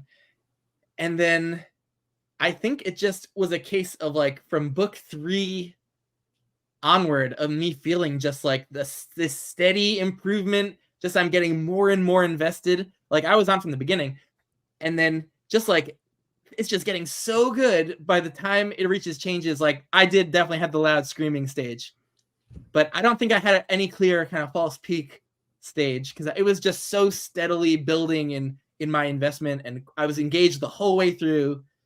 And the run from like Small Favor, like book 10, the run from that one through Turncoat and Changes, Ghost Story, Cold Day, Skin Game, like when those were the books that were out when I was doing it, like that run of books is just this incredible streak of just like complete awesomeness, where like they were emotional, action packed, just epic scope, like just everything firing on all cylinders for me with that whole run of books. And then adding in Peace Talks and Battleground to that run now. For a long time, it was my favorite 6-book stretch of like any series. Oh, nice. It eventually got passed by a live ship through Tawny Man. That's tough. That's going to be tough to be. Like, if you look at scores, that's 10, 9.7, 9.9, 10, 9.5, 9.8. Like, that's tough.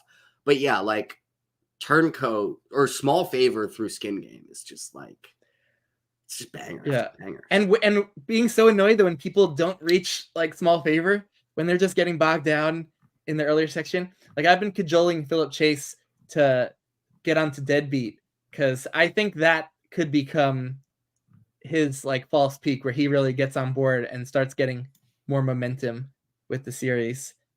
But, we'll see. But I love seeing Josh at Red Fury Books. I love that Grave Peril was a big hit. Yeah. Almost quoted The Cycle of Dresden, by the way. Yeah. Same with Kyle, basically quoted it in Proven Guilty, and then was like, no, I'm not at False Peak. And then I just posted the quote from his review and the quotes from False Peak, and he was like, oh, interesting. And then on reread, I liked some books even more. Like, the books I loved, I still loved, but then I was just I'm so invested in the characters and the everything by that point, that like books that I liked but maybe didn't love, like Death Masks and Turncoat, on reread, I'm like, oh, these are joining I the love Dresden. awesomeness category of like just being freaking amazing. But I'm curious because I was on board with Dresden from the very kind of the beginning, and it's just like I'm like I vibe with this storytelling style, this main character. Were you also similar to me, just So kind of kind like of. on board from the beginning? I came at it from a different place than a lot of people because I read Alara first. And Yes, at yes. that point, the 2 epic fantasy series I'd read, Dresden was like the 3rd epic fantasy series I'd read. I'd read the Mistborn Era 1 trilogy, and I'd read Codex Alera. And Codex Alera were my favorite books. If you at that time were like, hey, Jake, what's your favorite book of all time? I would have been like Cursor's Fury by Jim Butcher. And then second place would have been like also Alara, and then third place would have been like also Alara. So I read it because I was like, oh, it's the same guy. And I read Stormfront, and I was like, oh, well, it's not as good as Alara. And at that point, I was like, it's never going to be as good as Alara, obviously. But still, like, I had a good time. And then it was the same for Full Moon, and then Grave Barrel. I was like, oh, that was pretty dope. That was good. Still, obviously, not as good as Alara. Like, obviously, it's never going to be as good as Alara. And then it kept getting better and better. And then I read book 7. I was like, that was really good. I was like, that was as good as some of the Alara books, I reckon. Like, that's still 1 of 7. But, like, that was, yeah. Then I got to, like, Small Favor. And I was like, is this as good as Alara? Like, what's going on? And then I read Changes. And I was like, can I swear on this? Oh, yeah. Oh, go for it. I read Changes, and I was like, shit. This is better than Alara. Nice. What's going on? Yeah. So that was the skepticism wasn't that I wouldn't like it. It was the skepticism that I would like it as much as Alara. Yeah. So you definitely went through the cycle of Dresden. I did. And then annoyance for like a long time. Hey, you were mentioned earlier, Scott. Your funniest thing you've ever commented about Anne Flosnick was mentioned earlier, which is that she missed her calling which was doing anything other than audiobook narration. So my. And Nikki had some interesting Dresden takes. Hooked at book 5. Yeah. Death Mess, awesome book. One of the most impactful kind of short-term character appearances and arcs I've ever read. It's also, I remember on reread just being like amazed at how much stuff happens in that book. Oh yeah. Like there's a lot of stuff that just becomes like, oh, that's the status quo now. Like this is just a part of Harry's life. It's amazing like how many of those start in Death Masks. Yeah. And on first read, I was more focusing on just like the main mystery plot of that book. And have you read Alara? Appreciating everything else. I have not. So yeah, you gotta get on that. I need to. Yeah, wait. You mentioned your list of authors who haven't had a miss for you. Has Jim Butcher had a miss for you yet? Is it Jim Butcher and Tchaikovsky? And I feel like there was someone else. Well, Ruocchio, definitely not. So Ruocchio, Tchaikovsky, and Butcher are probably the ones that are batting 1,000 for me right now. Tchaikovsky, who? Sorry, who's the third? Adrian Tchaikovsky. Oh, okay. I heard 2 now. Adrian Tchaikovsky. Yeah. So it's Tchaikovsky. Ruocchio. Oh yeah, Ruocchio. Yeah. And Butcher. You know what? They're all batting 1,000. Often when people say things they mean seriously, they're funny if they're said correct, if they're phrased correctly. Yeah, exactly. And Nikki said weirdly didn't care for Changes and Ghost Story. I love Codex too. I find when I'm so invested in a series, whether it's a TV show like The Office, like that was my Seinfeld, The Office, 2 of my favorite TV shows, like growing up through the years. Like I just loved them so much that I didn't have like weaker episodes or seasons. It's like I just was always loving them. And I think that was me with Dresden. Like there was nothing Butcher could have done to, I think, get me to not really love one of the books. So like Butcher's out there like challenge accepted. The idea of like that just there was no chance of me not loving Changes or Ghost Story. And they're so different. But man, Changes is a little bit weird that you didn't love that. I will say I was lower on Ghost Story. Like when I read it, I was definitely less patient at the time. Yeah. Ghost Story, like the first couple times I reread Dresden, I actually skipped Ghost Story just because I wanted to get to Cold Days. I was like, give me Cold Days. And then I'm curious eventually why Nikki didn't love Changes, but Ghost Story, it's much more understandable, like, because it's so different. It's a big change of pace for the series. It's doing a lot of different and weird things, and so Ghost that's Story very was probably understandable. one of my least favorites originally, and now it's slowly climbed up and it's like my 6th favorite. So it gets better on every reread. Like it moves Yeah. up on every reread. One day I hope to be the level of hipster that Dylan is, where I can be like, Ghost Story is my favorite, but unfortunately I don't think I'm that cool. I don't think Bye, I can. McScarfield. I hope you enjoy reading Bye, Bold Starfield. Ascension. Enjoy Bold Ascension. Cold Days, Nikki, that also makes me sad. Ghost I was Story, sad about wait. Changes, but now I'm sad about Cold Days. So it's Okay. Nikki tricky. made a correction. Yeah, like Changes is so epic and emotional, and it's just like almost everyone ends up liking that book. That it's surprising to hear if someone who's a fan of the series didn't like it. But so it was Cold Days, not Changes. That makes more sense because Cold Days is also like taking the series kind of in a new direction, doing something very different. So I that and think Ghost Story, so.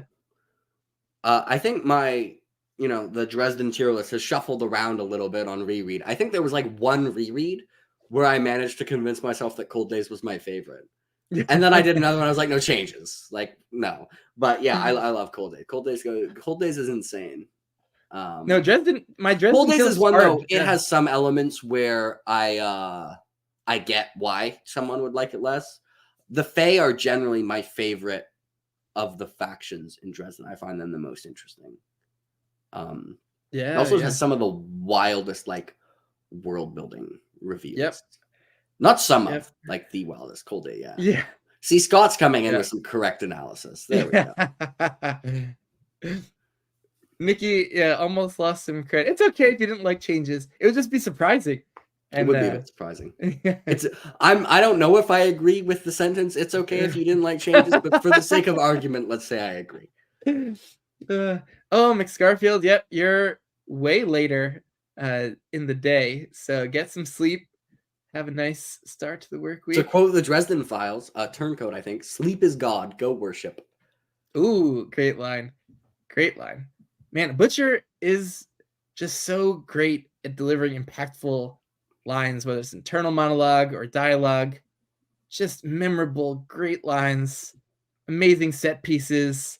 World building is just continuing to expand and become more epic and cool in scope, and everything tying in throughout the series. Long-term character relationships just continuing to grow and mature in interesting ways.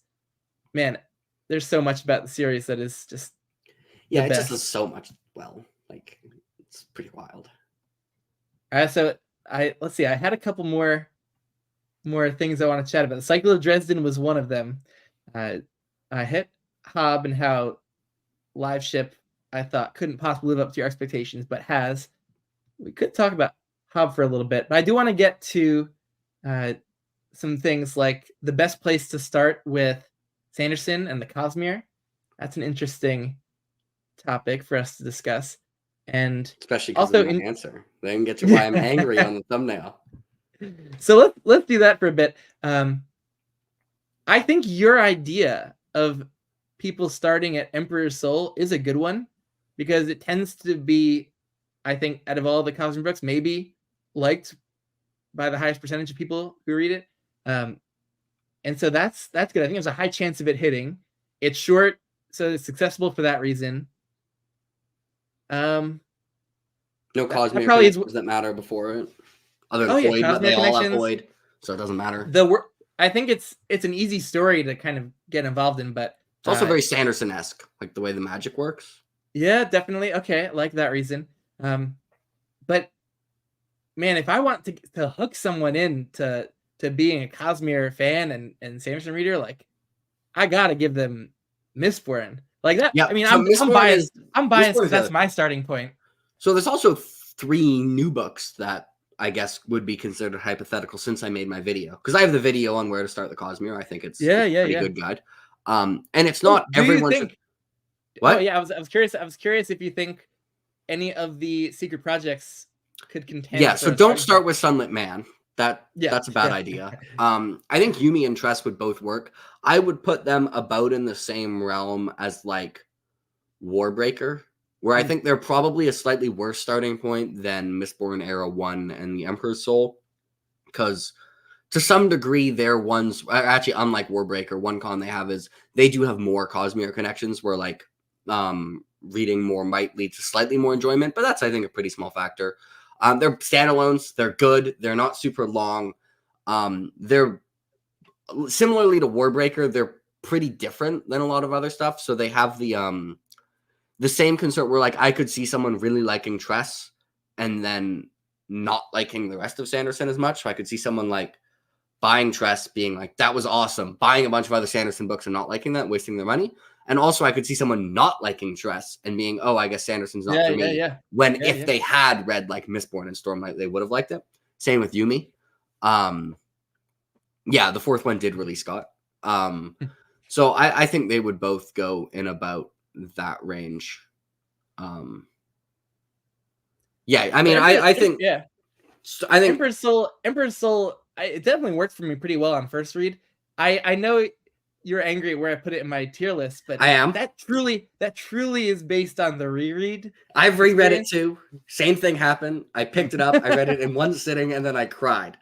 That's what happened both times. I was so much less invested in it on reread. Okay, I would say, how did I even read it the first time? I can't remember the format I did.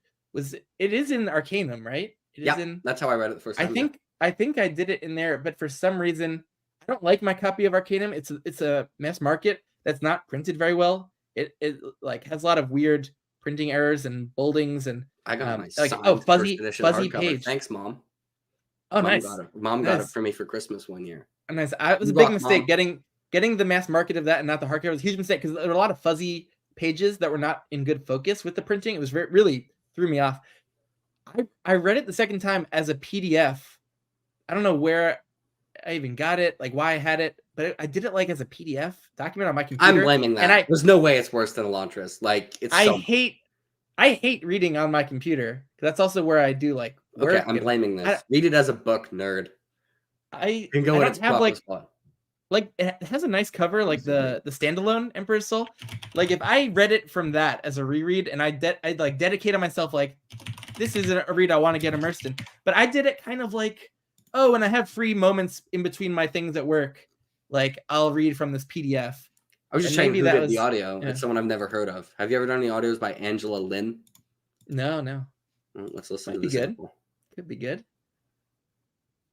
But the format of the read might be the culprit. So yeah, that could be the whole reason that I am now down on Emperor's Soul. Because Emperor's Soul is awesome. It has it's one of the tightest stories I've ever read. Like I legitimately do not think you could cut a page from it. But also it doesn't feel like it's rushing. It's the perfect length. It's got everything works so well together within the novel, where it's like everything is so much better than the sum of its parts. So it's like you have like prison escape, you've got reconstructing the soul of the empire, you've got like the magic system and the definition of art, and then you've got these two character works. And like if you removed any of them, everything falls apart. But like they all combine together.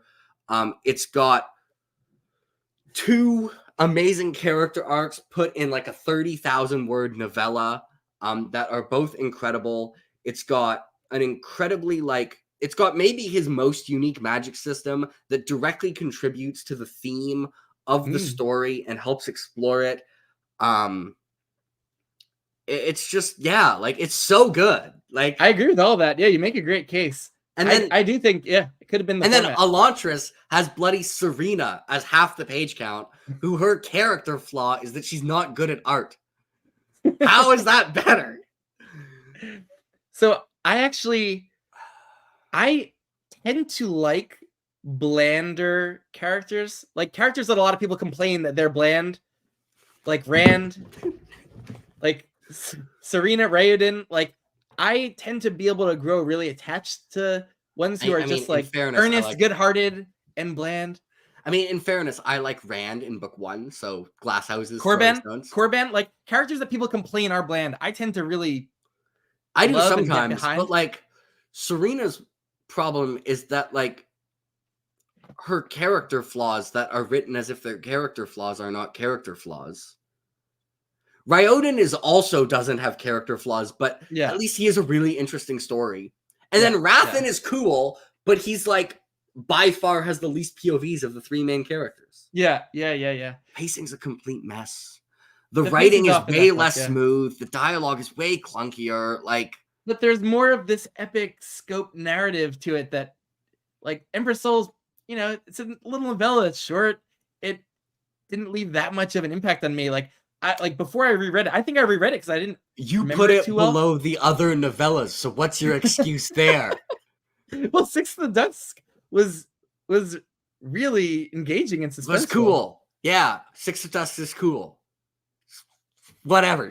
Emperor Soul has I so may have much made a going in favor. I may have made a mistake putting Edge Dancer above it. I read Edge Dancer only once, and it was a while ago at this point that I'm going off like kind of vague I actually memories. like Edge Dancer, but Emperor Soul's so So- much better. Yes, you did make a Yeah. mistake. That Your mistake that's a was not where you put the other stuff. The other stuff replaced extremely reasonably. Just gotta move it up like all the tiers. Yeah. Anyway, there we go. So how do you feel about the secret projects? I quite like them. There were I thought Frugal Wizard was pretty mid in that it's like Yeah. the worst. It's the worst Sanderlanche I think he's ever written. Yeah, Where yeah. it's one thing Sanderson is usually extreme. It had I'm gonna directly contrast it because it was I think an influence, and they're the same type of narrative where you start with a character who can't remember who he is, and that's Project Hail Mary, which is obviously vastly better, so it's a bit unfair, but they're both trying to be as good as possible. Yeah. And I like Sanderson more as an author than Andy Weir, so I'm comparing them. Yeah. Project Hail Mary, every time you learn more about what's going on, it's like, oh crap, that's cool. Or, oh crap, that makes so much sense. That's awesome. Like every reveal makes the story more interesting. Sanderson is normally extraordinarily good at this. This might be his best skill. You start with this protagonist in Wizard's First Rule who doesn't remember who he is, and it didn't go everywhere. Like you just learned like who he was, and it's just like, oh, I guess that's who he is. Yeah, kind of. And then the Sanderlanche, it's like all the reveals were just like, oh, I guess that's how it works. Oh, I guess that's who he is. So yeah, I thought it was the weakest by far. Was the point kind of like that Johnny like fell into certain psychological traps back in his life in his previous life when he had his full identity and memories, like he wasn't able to kind of transcend that until he forgot everything and then realized he could, as a simple person with no great skills. Yeah, that's the premise. He could become a hero. And so that's the premise. The important part is that the forgetting is the important part. The memories don't hold importance there, which is interesting. So here's the thing about Frugal Wizard. The premise should work so well for me. Like, I think that premise is awesome. I think the premise of someone going into a version of medieval England and being like surprised by all the historical misconceptions they have. Like, I've wanted a scene of that for Chainmail for so long. I think that's great. And not being able to do anything because like they don't know how to actually like build any of their technology that they know about. Yeah, and I think also the idea of just like a wizard being someone with a ton of knowledge. Like the premise is all really cool. But I think to get that effect, you had to sacrifice like 15 reveals being a wet blanket. Yeah. Which is just not like, that's a cool premise to go for. Like that would have been a cool theme to explore, but I think it had to sacrifice like the story not being engaging for it to be like, oh yeah, that's a cool idea. Yeah, I think you're right. It just didn't hit hard toward the end. Like, did you also, just to talk about Frugal Wizard, because I never talked about that with anyone before, I was kind of surprised that it went in a fantasy direction. I thought it was like a sci-fi book. And then when weird supernatural kind of things started to happen, and I'm like, oh, is fantasy world building creeping in here? And then it did go like full fantasy. Like I don't know. That, so like it was the stuff with the, I don't even know what they were called. Like the spirit people things that are helping. Don't even remember that. So it wasn't particularly memorable for me. I quite like the other three. The other three were all Tress and Sunlit were like strong 4 stars for me for very different reasons. And Yumi was like a light 5-star for me. I think Sunlit Man is the one that I will think about the least, but it was a wild time while I was reading it. Like I was like, I gotta keep going.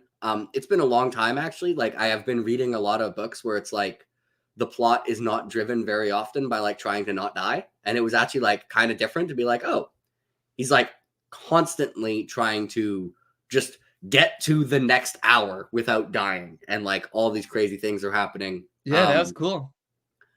I think it did feel like some of the character beats in internal monologue were slightly repetitive. Like it did try and turn that character into just a worse version of Kaladin. Whatever. I still enjoyed it. Yeah. And then Tress, I just really liked. And I love Tress and Yumi. I'm right with you that Sunlit was a little less impactful, but a great ride. But Yumi, I got really attached to the two main characters and that particular plot. I never experienced anything like it. And so that really worked well for me. They were kind of attached at the hip and got to live each other's life or pretend to be the other one, mistaken for the other one. Like that was really cool. I love that plot and those two characters too, just being with them, and those two settings were so cool. And then the reveals and how it all culminated in the end was just a classic Sanderlanche. Yeah, like I mean, I think the Yumi Sanderlanche especially was like, and then the Tress Sanderlanche, there were some reveals where it was like, oh yeah, that makes so much sense. This is what I wanted in Frugal Wizard. Also Yumi, I think both of them just from like actually and Sunlit Man, actually all the world building. I really like that the secret projects let Sanderson go like really creative for his world building. Yeah. Like he's just a ridiculously creative person, and I thought that was shown. So I like the secret projects. None of them to me are like Stormlight tier, but that's fine. Very little is Stormlight tier. It actually happened for a while. Like I was like, wait, is Hobb my favorite author now and not Sanderson? And I was comparing it just to Stormlight. And then I was like, wait a second. Most of what Sanderson's written isn't Stormlight. And I might like Hobb more than I like Stormlight. So yes, Hobb is my favorite author. I almost like Sanderson is almost like two authors now in my head. He's like Stormlight and Emperor's Soul version and everything else version. And the everything else version, I'm like, I really like this dude. He's like very engaging, like bangs out like high 4-star, low 5-star novels. And then there's the Stormlight version of Sanderson who writes some of my favorite books of all time. Yeah. Okay, that's an interesting way. I've never thought of it like that, but that could be a cool way of thinking about it. But Mistborn has a really, really, like as you saw on my tier list, like the original Mistborn trilogy, like so impactful for me. That's what brought me into adult fantasy. Same. And so it just is a really huge piece of nostalgia for me too.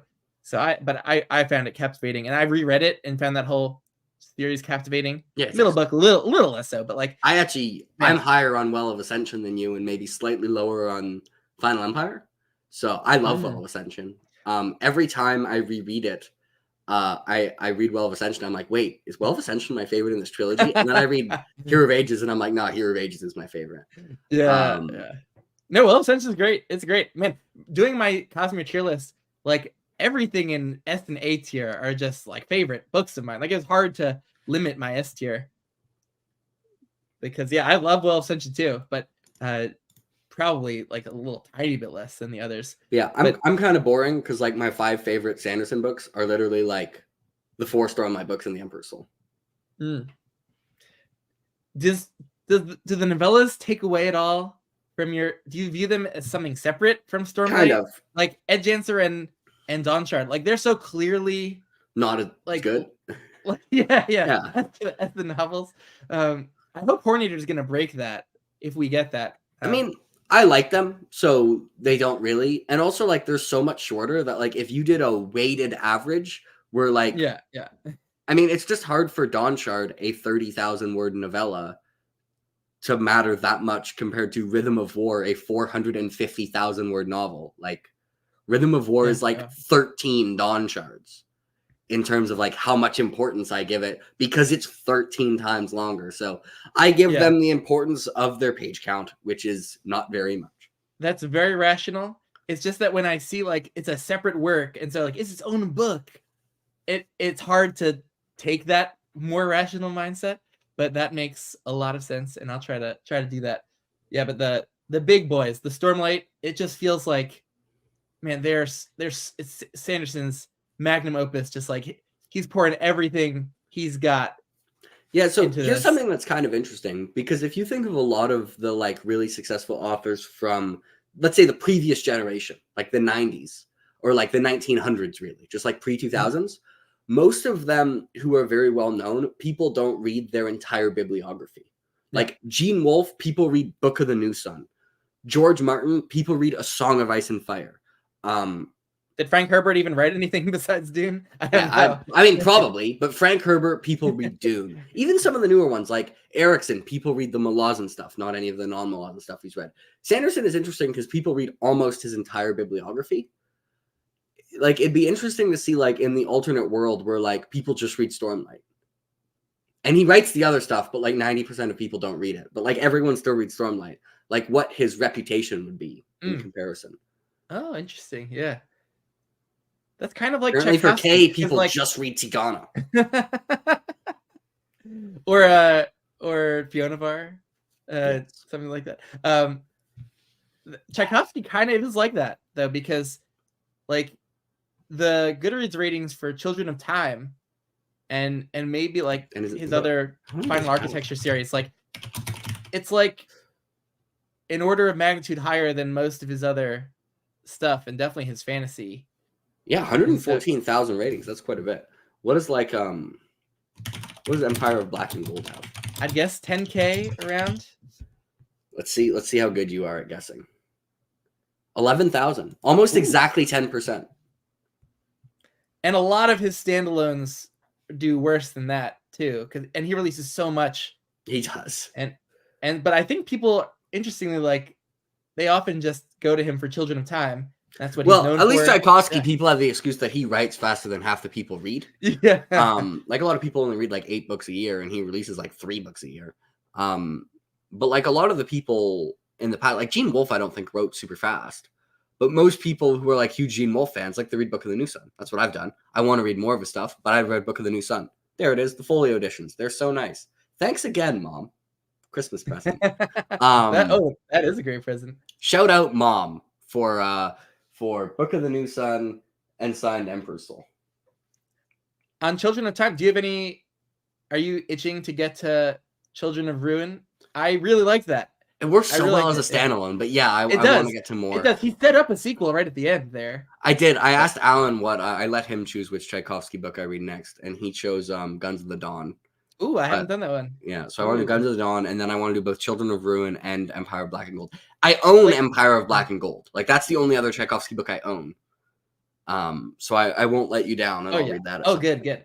But Children of Ruin, I was so worried because Children of Time is so good, and it does what it does. Like, it's perfect, and it felt like it was satisfying. So I was worried that continuing the story would cheapen that or just not hit as hard. But he changes the storytelling style and the plot, and it introduces more of a flashback structure, and it felt different enough, but still keeping some of the similar elements and overall themes, and it feels coherent with Children of Time, but doing its own thing. And I loved it. Like, not as much, but similar kind of quality. So I know people do feel let down by that, but I think that's just because Children of Time is so good, because it's so amazing, and it's doing something that feels so fresh that if people like people complain about Andy Weir, like even with Project Hail Mary being a completely different type of story and setting and situation than The Martian, people are still complain like, oh, it's MacGyver in space. I mean, kind of valid. Like, it's very similar. It's true. But here's the thing: they do that so well, and it's so interesting. Like, doing that in a new situation. But also, like, I only read one Andy Weir book every 3 years. Who cares if it's similar? Like, I'm not reading other space MacGyver things. Sure, give me your space MacGyver, man. Yeah. If you do that so well, and it's like this kind of biological world building, like no one else is doing this, and Tchaikovsky's nailing it. Like, go for it again. But he doesn't make it just like Children of Time Redux. Like, the sequel felt totally different. Although that one ended with such closure that I have absolutely no clue how there's going to be a third book, Children of Memory. Like, I'm so curious where it's going, but I'd highly recommend the sequel. I'm curious with Children of Time. Did you enjoy? I think I did. I enjoyed both storylines because you switch back and forth continuously. I really the like entire them book. both. Yeah. Yeah, I loved both, and then I was so emotional towards the end because I didn't want the two storylines to converge. I didn't want either side to lose. Yeah. lose. That was amazing. I don't know that I've ever felt that exact situation before. Like I couldn't think of like it. two sides are like, yeah. I mean, yeah, it was brilliant. It's one of my favorite books of the year for a reason. Oh, so good, so good. I'm actually so now I looked at Empire of Black and Gold on Goodreads, and I wonder if it's the book that has the biggest difference between the Goodreads average rating and my average friends rating, because it has a Goodreads average rating of 3.74, and then my friends rating is like 5 stars, 5 stars, 5 stars, 5 stars, 5 stars, 4 stars, 4 stars, 4 stars, 4 stars, 5 stars, 4.5 stars, 150-page DNF that gave 1 star. All right, Sean. Let's see. This is what happens. This is how you get unfriended by me on Goodreads. If I see something that annoys me, I accept all friend requests. But then if I see something that annoys me, I'll go see if there's other things you have that I care about. And if he doesn't, he's being unfriended. And then it will be, all right, let's see what you got. All right. Did give Fires of Vengeance 5 stars. We do like that. Okay. There's a credit. All right. Oh, and Realm of the Elderlings, like a bunch of 5 stars. Okay. All right. I shall forgive this giving a rating on something that you DNF'd after 150 pages. 150-page DNF, like that's reasonable that you would DNF it, but I usually don't actually rate books if I DNF them early on. Yeah, I agree. I just don't feel too comfortable doing that. I want to earn my scoring. I want to really earn it and know that I'm not questioning there couldn't have been a turnaround or a change. I guess those are all the ones that has reviews. Then there's another 8 5 stars without a review, another 6 4 stars, and then another 5 3 stars. And that was his debut. Like it's like if I compare that to even where his like writing quality in book 5 of that series, like it felt like there's a big difference, and he grew as an author with his earlier books. It's like it's not the most action-packed, like flawless beginning, and so like the fact that it's got so many 4 and 5 stars from your friends there, I think that's a credit to like it's a solid book 1, but that's easily one of the weakest in the series, and he grew as a writer so much after that. So yeah, it's good to know going in when things are authors' debut books. Like Mike just read Legend by David Gemmell, and like he recognized like, oh, this felt like a debut from the 80s, and I'm gonna try more things, and a little rough around the edges. But so yeah, I learned recently for a long time like Furies of Calderon is the first Alra book, and it's similar to Dresden, is not as good as the later Alra books. It was published after Deadbeat, which for a while has confused me because like I was like, Drim was really good when he wrote Deadbeat, and then I learned he actually wrote it after he wrote Full Moon.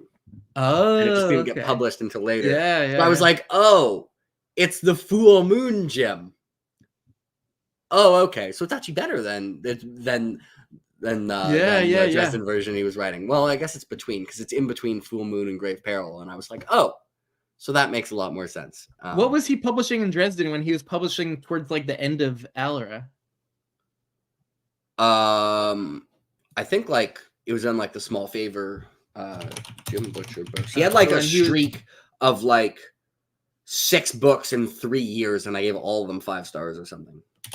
Oh yeah, so he just hit his stride.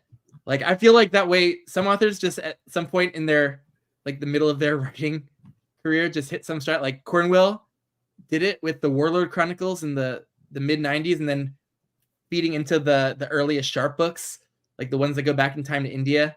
Like Cornwell went on a tremendous streak of awesomeness there in the mid to late 90s. Second, it wasn't quite changed. It was a little bit. He published the last Alra book a little bit before he published Changes. I think it was before Turncoat. Oh, okay. So yeah, writer in that area.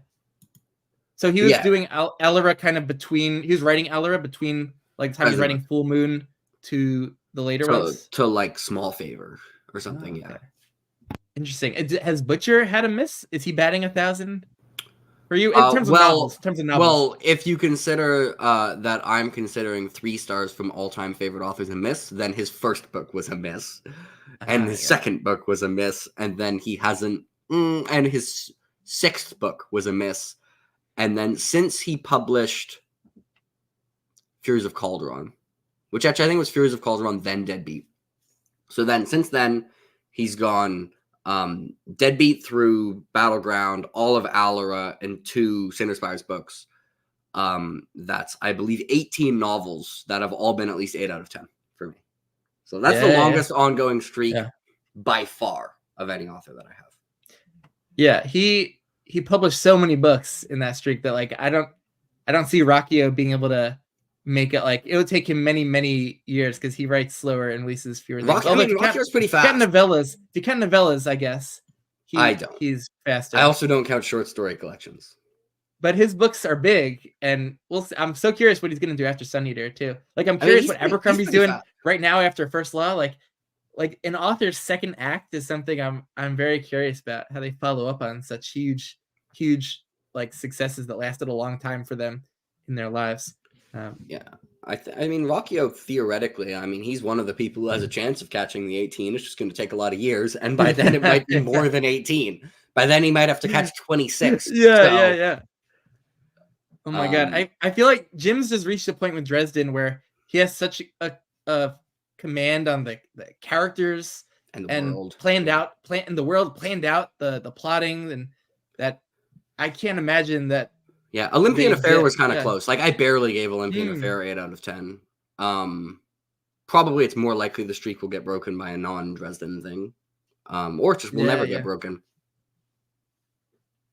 Oh, which did he downloaded Sunlit Man. Oh, the audio for Sunlit Man, Scott, is amazing. Dragonsteel got William Demerit, a new narrator for this book, and he's kind of like a New York stage actor, I think mostly. And he was in the Sunlit Man book club, the spoiler book club that they did on their kind of Sanderson's YouTube channel. He was spectacular with the audio for this. Just an amazing change of pace. I like Michael Kramer, but Demerit is just like bringing something a little bit new and extra. And the voice he does for Ox was amazing. Yeah, just Scott, this audiobook is spectacular. I think you'll really like it.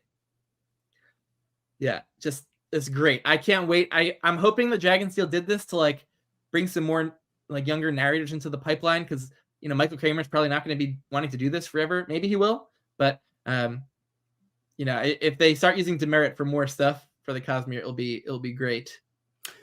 All right, I gotta convince you to read Alara now, because this is frankly insulting that you haven't read Alara yet. You do.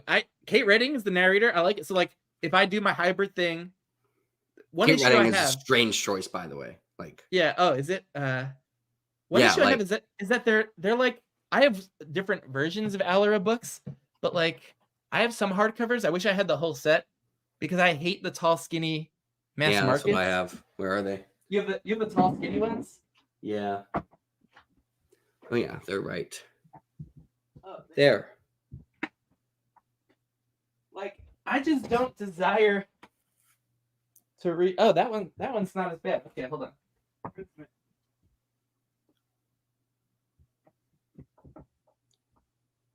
Oh, some of these aren't that bad. I'm not a. Oh, this isn't the worst offender. Actually, I don't even know if this is a tall, skinny one. That's not too bad. But I don't like the tall, skinny mass markets at all, like a lot of the Dresden files have. Let's actually see. I have the Dresdens right here. Let's see if they're the same height. They are, in fact, the same height, sadly. Are they? Yeah. They're just not skinny because they're thicker. Hi, Kat. I see you're joining the video. Oh, this mass market's actually not bad. Like, what I don't like about the skinny mass markets is that it can be hard to read the text towards the middle of the spine. Like, if they don't space it well, and they don't leave enough margin on the outside where I can hold the book and I'm covering up the text. They usually have pretty big margins. Like I had that issue with Malazan and Wheel of Time for mass markets. Yeah. I stopped reading the Malazan. Yeah, I had to stop reading them. And was like, "Are you gonna feed me?" I was like, such a beautiful. What's up? There, say hello to chat, Vin. Oh my god! What do you think of chat? Do you think of? Oh, she's like, no, put me down. Okay. So I stopped reading Malazan mass markets at House of Chains because that was just a miserable experience. and then I sought out the trade paperbacks, which were much In better. fairness, the font does get larger. Actually, I guess House of Chains is the one where the font gets larger, so you got to that. But Memories of Ice mass markets are even more miserable. Okay, so I had in mind that these were the same exact mass market that I had for Dresden. Like, this one does not feel like a bad, tall, skinny one. So, okay, already that's one barrier down for Alra. Step 2, it's got some of the smartest, most creative problem solving from a protagonist of any series I've read. Ooh, like I love intelligent problem solving. Like Tavi is the protagonist of the series. He is big brained. Like, he would be embarrassed for Dresden and be like, "You're written by the same guy," and you're like, "Come on." Yeah, Tavi. I love it. I love it. I love it. Okay, I did not know anything about the series, by the way, besides the bet that Jim made that got it going. So yeah, that it's also got literally the only thing I know. Super epic battles, which are awesome because they're. I love epic battles. I love epic battles. It's got one of the other point of views is Fidelius, who's kind of like your morally gray point of view, who's also awesome. I enjoy First Law. I enjoy the occasional morally gray. With the exception of Furies of Cauldron, they're like really, really well paced. Goodbye, Scott. It's been nice having you here. See you, Scott. They're extremely well paced. Once upon a time, I was waiting for Peace Talks to come out, and I was like, I need to take up 5 days with whatever book I'm reading, and I reread Captain's Fury, and the slowest I could read it was 4 days. Wow. And it's Jim Butcher, and it's generally awesome. Question: were there any like standout weaker books out of the 6? Book 1 is my least favorite, pretty comfortably. Okay. And then book 2 I like comfortably more than book 1, but less than the others. And then like Cursor's Fury, Captain's Fury, Princeps Fury, First Lord's Fury are like all approximately similarly awesome. They're all bangers. Okay, I do need to prioritize that. That's one of these series that I've had both audio copies and physical ones for like years at this point, and it's just one that I'd never prioritize. Like, it doesn't occur to me like strange choice for the audio. Like Kate Redding and Michael Kramer would make sense. Like Kate Redding makes sense. One of the protagonists is Amara and Isana, I guess. She makes sense for them. But like Fidelius is Kate Redding? What? Fidelius is like this kind of gruff, practical, like almost no, not Kincadian. That's the wrong word. Yeah, I don't love the way Kate Redding does some of the gruff like male characters in Stormlight. Like, I love it when it's more just she's with the female POV characters. But it's worse because this is Fidelius's POV. Ooh, yeah. So Kate Redding is a strange choice, but that might hurt a little bit. But I tend to not mind too much when female narrators are voicing male POVs. Okay, I'm gonna have to prioritize it. I will do it. I think because Butcher's one of my favorite authors, and to be sitting on one of his major series that's complete, like, it just doesn't make sense for me at this point. Correct. Yeah. Yes. Yeah. I although it will mean like, doing that instead of Dandelion Dynasty or do Black both. Company. Do it instead of something worse. So, welcome Demidrek Hayward to the chat, mentioning that Empire of Silence is blowing up. So Jake and I have been Sun Eater truthers from before it became cool to love Sun Eater. Why is it always so hard when this is me? Okay, there we go. There's the Sun Eater. Yeah, we've been loving this for a while, and just I just was never believing that this hadn't blown up, even within our circle of like the fantasy booktube sphere, because it's just that good, and I think would appeal to a wide audience. And it has been fun. Empire of Silence. I'll hold up the cooler cover. Howling Dark. That is the most badass cover that I've ever seen. Yeah, that's my favorite of the series. So also I got this on Book Outlet, which sells remainder books. They were selling a whole bunch at the time before I knew that they would become valuable. I could have bought like 10 of them, and you could be rich for like $5 each. You could have retired if you'd done that. Yeah, I got this from Ruocchio, the bookstore next to Ruocchio, which is why it's signed and says "The Sword, Our Orator." Oh, how about "The Sword is Our Orator" as house words? How's that for? Yes, it's the best. It's the best. But he's awesome. The books are incredible, and it's been really nice to see that from Mike's book reviews actually got me. I put it on my radar and got me to read it. And for some reason, like, it never caught on from just him singing its praises, but then seeing Matt's fantasy book reviews love it, and then Petrick, and then Daniel Green, and hopefully the chain reaction is just going to keep going. It's great because this should be the modern Dune in terms of popularity and sales. Like, there's no reason why Dune should be as popular as it has been, and that, or like Name of the Wind for fantasy. Like this should blow up just as big as those. By the way, I have no relationship with Christopher Ruocchio other than talking on Discord and buying books from him. Yeah, I agree. I actually think the person who probably might have heard of it from Mike. So Mike, I think, started the wave, but the person who really got it up the TBR was the person who just left the chat, which is one bald booktuber named Scott. Who's probably the person who gets the majority of the credit.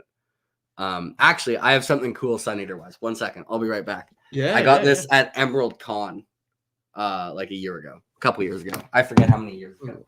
What is time? I have yet to go to a fantasy convention, but definitely need to. I'd love to meet some of my favorite authors, get some personalized signed stuff. He looks like Christopher Ruocchio. Yeah, a little bit. And yeah, we are still going. Yep. Nothing better to do on this Sunday, I guess. Hey, Arliss. Thanks for being in the chat. Oh, my goodness gracious.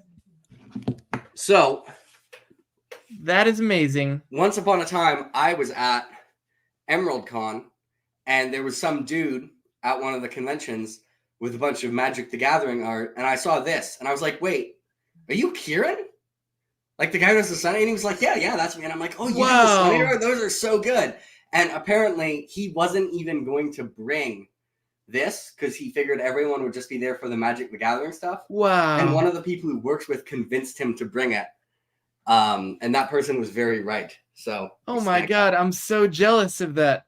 That's amazing that you got to meet him and see that print. Anyway, and did he only have one? He had one left. Covered? Yeah. It's numbered somewhere, and I believe it was covered by the frame. It's numbered there was like 150 originally, and this was number 150 of 150. So it was the last one. That's so good. Oh, I'm so jealous. I need to start getting into cons. That's like the only one I've been to. So I want to meet some of my favorite authors. Like I almost had a chance to go to the New York City Comic-Con this year, and Butcher was there with his son, and I just didn't get a chance to go. I went to Emerald Con because Hobb was there. So nice. But I'd love to meet some of the authors. I know Sanderson is just like, it's hard. Even if you go to Dragonsteel, who knows if you'd even get to meet him or like chat with him, because he's just blown up to insane levels. But yeah, it's great seeing Ruocchio now, hopefully getting to his even close to the potential of his actual readership, because I just don't see why it couldn't be as big as the Name of the Wind readership. Like, it's sci fantasy. It should appeal to the sci-fi crowd and the fantasy crowd. It should appeal to the elegant, sophisticated prose people, and also from a more civilized age. The accessible, like, immersive reader crowd, like me. I kind of appreciate both, but like the story is so epic, man. The action, the character relationships, growth, like, it's all there. And yeah, it's fun seeing it blow up a little bit now. And the new printing of Empire Silence going out of print is great. Like, they're gonna be ordering up a new printing. Man, I love seeing such an amazing author finding his readership actually now. And it's so weird to think about all of the books or authors who like die on the vine, maybe, who we would have loved. Like Tchaikovsky almost giving up before he got published, when he has this huge readership out there who loves him. Like, how many similar stories there might be. And there's the oh no, sorry, you can continue. Oh no, I was just thinking about the podcast I've been listening to called the Publishing Rodeo with Sunyi Dean and Scott Drakeford. Like, Scott Drakeford had an adult epic fantasy book published by Tor a couple of years ago, and I had never heard of it. And like, I thought I was so enmeshed in the fantasy fandom that wouldn't even be possible. But like, I learned that Tor just did like no marketing for this thing. They didn't even print physical arcs. Like, I usually find out about new books from a lot of the booktubers who do a lot of new releases or who read arcs, like Petrick and Alan or Tor is Angela. going downhill. I'm telling you, Tor's washed. And they did nothing for this release, and none of my Goodreads friends, like who I would have noticed, like read this book or rated it, and this book just like went nowhere. And Scott Drakeford now, he was under this contract for like the trilogy. He's gonna finish it out, I think, but he's already saying on the podcast that he feels like his career in writing SFF might be done. He has to, if he wants to continue as an author, try to switch genres completely. But man, it might just be like a complete failure on Tor's part of marketing, of forcing a certain title on him. Rise of the Mages, like that is such a generic title. The cover looks very generic. Like maybe I had come across it, but just like dismissed it because of its genericness. Like, and that was the Tor publisher forcing a lot of that onto him. Yeah, I watched the first episode of that podcast, and I thought it was like your point was immediately proven when I think someone was like, well, those just maybe they weren't successful because they are super generic. And I'm like, well, the fact that you see the title and cover and assume they're super generic is the point. Yeah. Like, if I can say that without having read them, like, I mean, maybe they are generic. I haven't read them, but like maybe they're really unique and original and look generic because of the cover and title. But also like, the Tor spending very little money and effort to make it look I'm special. like, right now, Orbit clears Tor so hard, in my opinion. Like, it's almost embarrassing. Get your together, Tor. Yeah. Tor is not doing too well for me either, with one of their flagships, Murderbot, just kind of flagging. But I think that might do better as a TV show with Alexander Skarsgård. So that's exciting that's getting going. I just still keep getting annoyed that like the series that are getting adapted are the ones that I've read and don't care about. Like when I was doing my my tier list of like how series have trended, like, do you know how many of like the mediocre YA series that I'd read like 10 years ago that when I Googled like a TV show came up? And I was like, dude, how are all of these being adapted? And now Murderbot's being adapted. Like Murderbot is the super successful series that I just don't get. I'm like, yeah, no, I've come around to you on that with the most recent ones. Whatever. Yeah. It just took a little time for me to come around. But yeah, I'm not too upset. Like I if we're a visualizer like we are as we read, like I don't particularly need great adaptations. I want it though. I don't need it. Yeah. But I want it. Hello, Shad. Oh, hey, Shad. Up? Yeah, they're cool. Like I'm pretty pumped actually. Oh, isn't it so funny that they're doing a First Law adaptation, but it's Bed Cervical? That is funny, but you see, it might be better. I can tell people that the TV show, is it a movie or a TV show? I think a movie. I can tell people that the movie's better than the book, which will be fun. Yes, which almost never happens. Yeah, that would be fun. Well, it'll be easy this time. So, but if that works for people, like that does seem to be a plot that a lot of people do like. The revenge I have blasphemed Murderbot, except Murderbot is not holy. It's mid. So sorry. But yeah, so Murderbot, disclaimer, I've only read All Systems Red. And I thought Murderbot was a fun character, and everything else was completely okay. Like the supporting cast, completely like there. The world there. Yeah, everything never really improves. There. It never really improves. Yeah.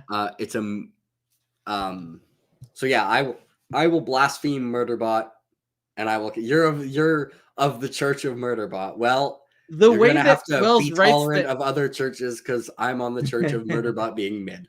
So the way that Wells writes the internal monologue of Murderbot is kind of unique, and with all of these parentheticals and asides, and it's a very like raw and honest like internal monologue like that is compelling, and I've always found that to be the case. But the other stuff being mid, like the world building, the plotting, the human side characters, like they've now kind of just gotten in the way of my enjoyment too much, where I don't the Murderbot internal stuff is getting a little repetitive. So I'm joining your Church of Mid on that. To me, it's the series that's most reliant upon how much you like the protagonist. Where like Yeah. if the protagonist is one of your favorite characters ever, you'll really like it because that's the only thing to like latch into. If you don't like the protagonist, you'll hate it. And to me, I was like, pretty good. I enjoy them. And so it was kind of like it made it so I didn't dislike it, but also it was hard for it to be like anything that stood out just because there are books that have good protagonists and also everything else is really good. So Yeah. No, makes sense. With adaptations, seeing what's going on with the Wheel of Time adaptation now makes me not really desire any adaptation in the works for any of my favorite things. I Because just want I them to thought be adapted well. I thought the benefit of an adaptation, even if the adaptation itself wasn't great or something I liked, that like it would create a lot of other things that I might be interested in with the series. Like with Game of Thrones, A Song of Ice and Fire blowing up with the TV show, like that led to lots of cool merch and like illustrators doing work on books, like illustrated editions that probably wouldn't have had the resources thrown into them without the adaptation and the popularity from that. So like that directly benefits me, even if I didn't even watch the adaptation as a book person. But like I like seeing the Wheel of Time fandom just like crack and divide and crumble as it tries to like wrangle with the cognitive dissonance of this adaptation is it's like, as someone who's not a huge Wheel of Time fan, like I liked it, read it once. I'm not really in the fandom, like I'm like outside of it, but seeing it, I'm like, oh, that looks unpleasant, and the show isn't really doing much for me. That and so like, and I don't need that for Stormlight or like Faithful and the Fallen, or like the books are such pure, amazing experiences. Yeah. Why do I need to see it on screen?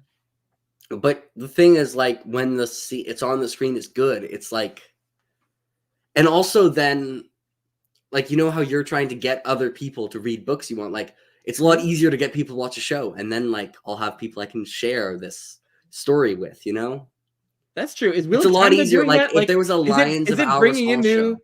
Is the Wheel of Time show like bringing in new like series but readers who are like passionate about the books? Like, it's so different that I feel like a big but fan also of the Wheel show. of Time was already big enough that like I have plenty of people talk to about it. But like a Lions of Our Song series would just be it could just be so good. Like I know you haven't read the book.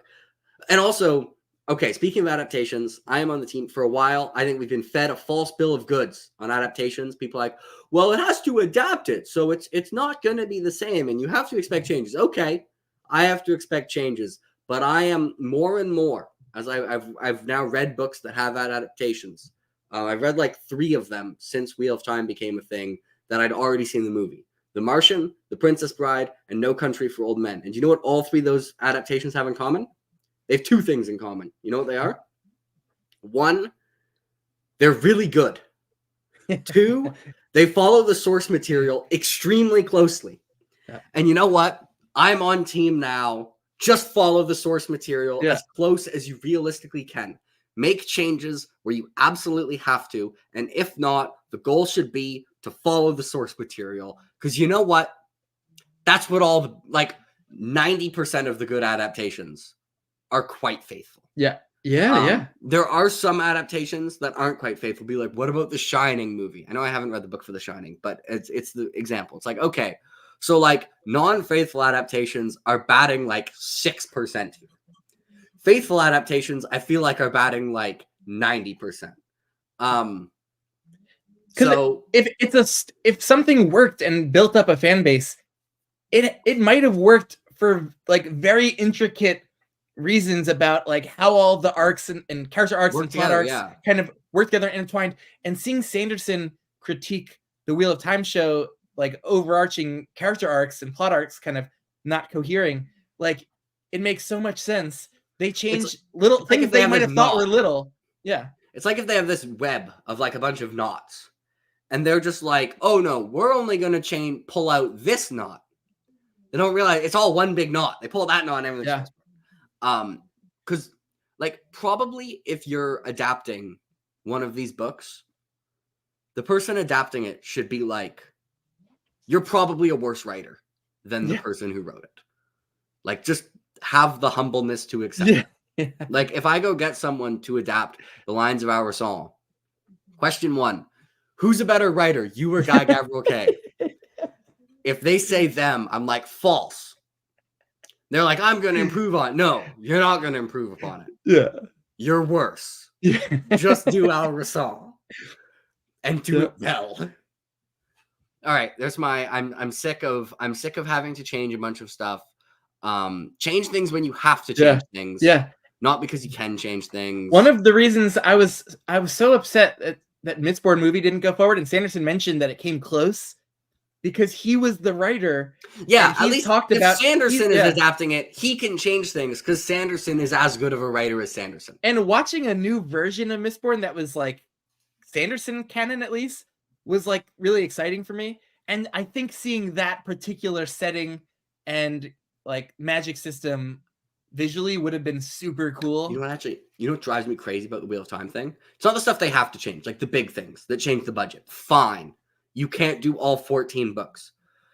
The scenes where they just change the dialogue, where they have the same meaning, but like, so there's the flashback scene to Dragonmount from New Spring, and they just change the dialogue. The show dialogue is just so much worse. Like, just read the book dialogue. Like, the book dialogue, like that prophecy is awesome. Yeah. And instead they came up with their own version of that conversation, and everything else about it was basically the same, but they just changed the dialogue because they thought they were a better writer than Robert Jordan, and they were a worse writer than Robert Jordan. Actually, I don't want anyone who disagrees with me in the future who's watching this. This is what I want you to do, okay? I want you to comment a really faithful adaptation that's bad, because I can give you about 50 unfaithful adaptations that are bad. So it should be really easy. You should honestly be able to come up with like 20. So just give me your faithful adaptations that are bad. If your premise is that faithful adaptations aren't as good, then the like conclusion, there should be lots of them. Yeah. So feel free to give me your entire list. Do that. I'm with you on that. Hey, Nitha. Hi again. So Dresden, I have not checked out the Dresden. It's bad TV show. I will not check it out. I had no interest. But I don't watch many animated things, so I personally just have a overarching kind of bias toward watching live action things. Like I recently watched One Piece live action and kind of had a good time with it. Didn't fall in love with it, but I was kind of curious. Like, oh, let me read a little bit of the manga and also try out watching the anime. And I liked it so much less in the animated version than in the live action version. I'm just not a big animation watcher, and I think you have to really just be very familiar with that medium or really like it for that to work as well as the live action, if that's mostly what you watch. Because I connect to the human actors playing those parts, really kind of balanced the goofiness of everything that was happening in the One Piece show, but like the seriousness of the human actors kind of balanced that in a really nice way for me. So I'd probably prefer live action Dresden. In the world where I know I can get both as reasonably faithful, good adaptations, I'd take the live adaptation one. That being said, probably getting an animated one that actually does like the entire Dresden Files for like the 20 seasons or whatever. Like that's more likely. So Jim had an interview recently where he was like, he would like the people who did it, the Invincible TV show, to do it. And I was like, yes. Yeah. Well, I don't know do what that is. that. Invincible is, I don't know, it's a TV show you've probably seen. It's the one that it's got like the evil Superman who's got the mustache, Omni-Man. Have you ever seen like the meme of the guy going, "Think, Mark, think," the animated dude? No? I feel like, one second. I'm gonna send this to you on Discord. My TV is very limited to the most prominent like live action shows that come out, like House of the Dragon, Succession, like Wheel of Time. Like I don't watch too much TV. Yeah, I don't watch that much either. Anyways, I've watched Invincible. It's really good. I just sent you a thing. That meme. Have you seen that meme? Let's see. No. Okay. That's a new one. Anyway, they did that and that would be awesome. Because Invincible's well written as well. Like it's like the same people. So probably I would rather live action in the world where you can get both, but I'd be really happy with animated Dresden. And also, you could James do some of the Marsters Queen would be stuff. tough. James Marsters would be tough because he's way older than young Harry, but that would be so cool if he could play Harry. That would work. So yeah, I mean, also, so animated in some ways is more expensive than live action because like animated still is really expensive. But one thing about animated being expensive is like for animated, the difference in expense between burning down a building and not burning down a building, like those are roughly equally expensive. Well, for live action, burning down the building is a lot more expensive. So it's got that in its favor where you have to worry about the show being generally expensive, but you don't have to worry about having to change things to make them less expensive. So everyone's always talked about Malazan would probably just be easier to do animated for that reason. Yeah, the budget for a live action Malazan would have to just be like $1 bajillion. And Stormlight would be too. Tough doing that. Same with Stormlight. Yeah, Stormlight would be super expensive. Oh, I'm so upset we didn't get that Mistborn movie. If it was close, like I know. if Sanderson worked on it, I hope they eventually like Hollywood's in a better place and they don't just greenlight, superhero sequels. Like when they've kind of like moved past that kind of phase in their like greenlighting and the studio behavior. Like I think studios will be attracted. No, we gotta get an adaptation. Studios will be attracted to his fifth wave, but can't do Mistborn. Like I think studios will be interested in his inbuilt fan base because it's like he's by far like the biggest author. Who doesn't have an adaptation. He could get it adapted, but he wants to have some control, which they don't realize is that they're gonna screw it up if he doesn't have control. Like they just are too arrogant to acknowledge that he's better at this, at like the writing part than they are. And they're like, no, we want like, no, you will do it will be better and will then be commercially better if you listen to Sanderson. Like this rule in the contract that says you have to listen to Sanderson is for your own good, Hollywood. Okay. Yes. Like you're not gonna improve it on your own. You're gonna change things and you're gonna just make it worse. Okay. Because you're worse at this than Sanderson is. I know you think you're good. But you're not. You're sometimes good.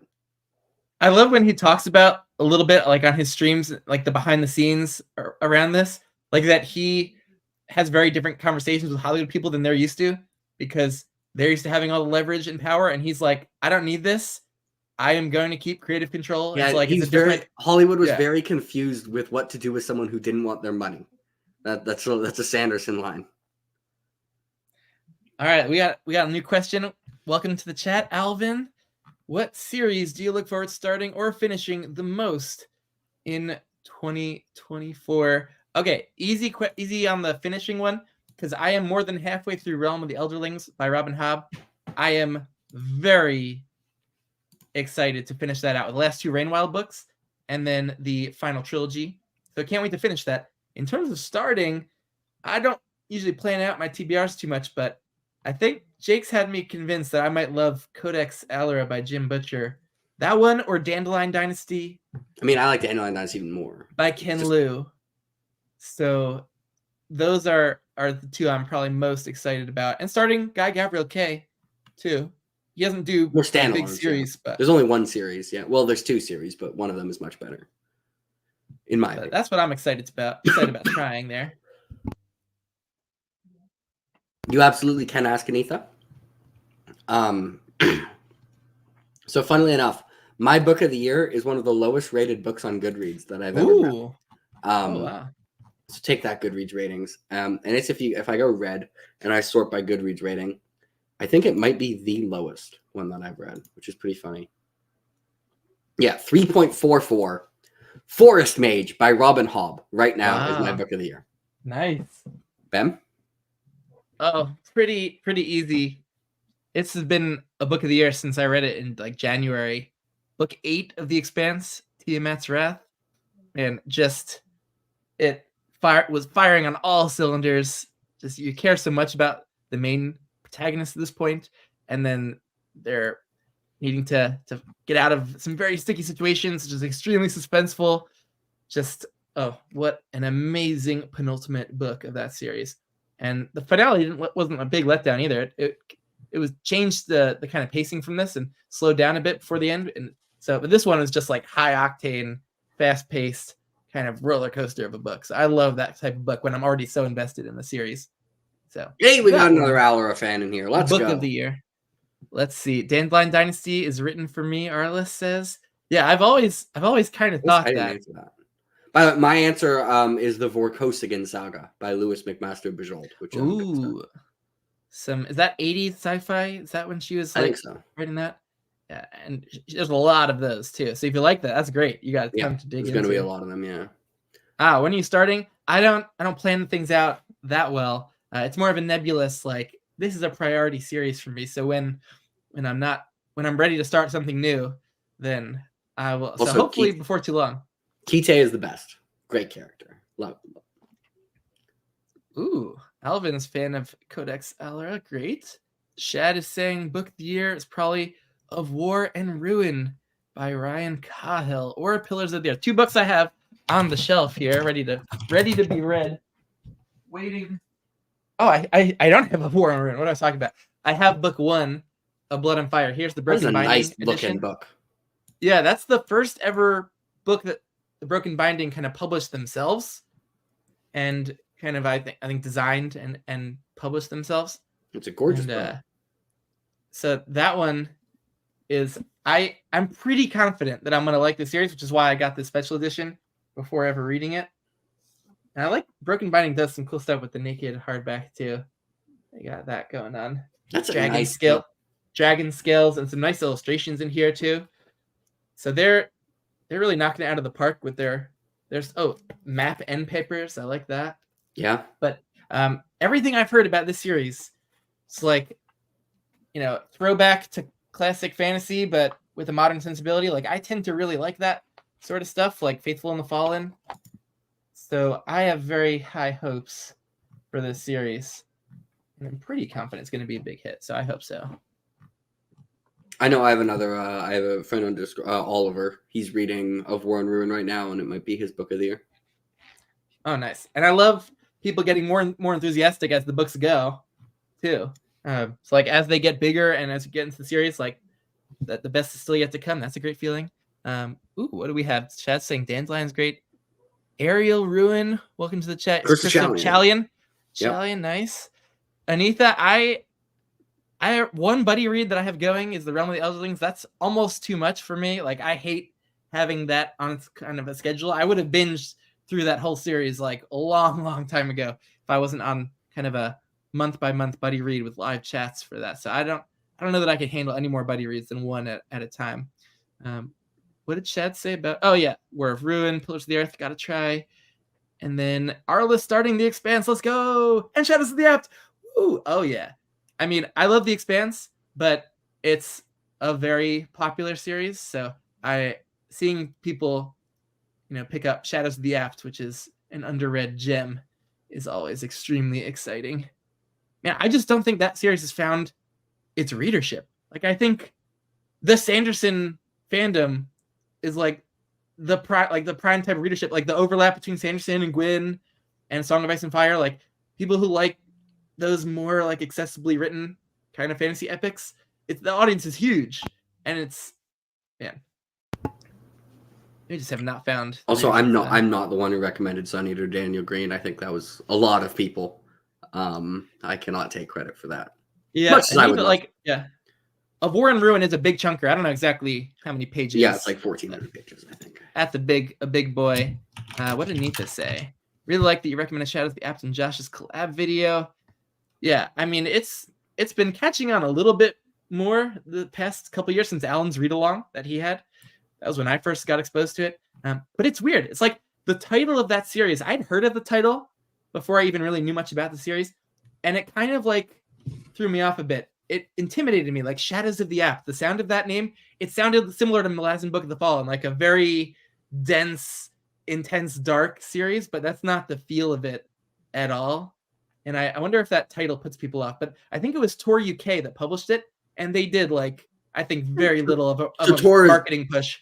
No, towards no. I was about to say they Yeah. published it, so they're doing something right. But They did almost nothing to get him put on the map, and then it was Orbit that published Children of Time that was what got Tchaikovsky to blow up. Tor Man. is so washed.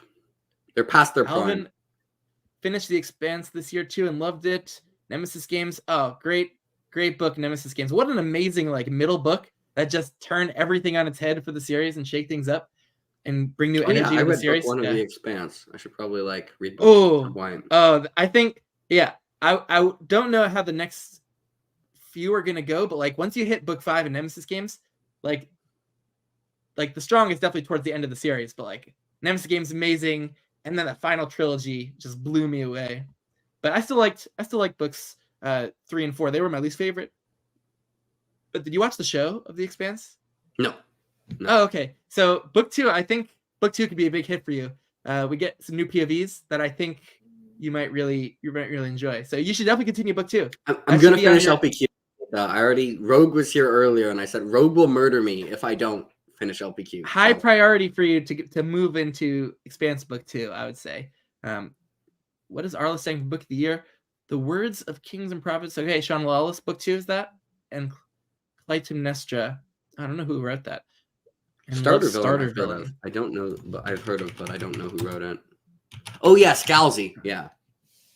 Oh, okay. I read the Old Man's War series, and it didn't really hit for me, so I haven't had the urge to pick up more Scalzi since then. But I should.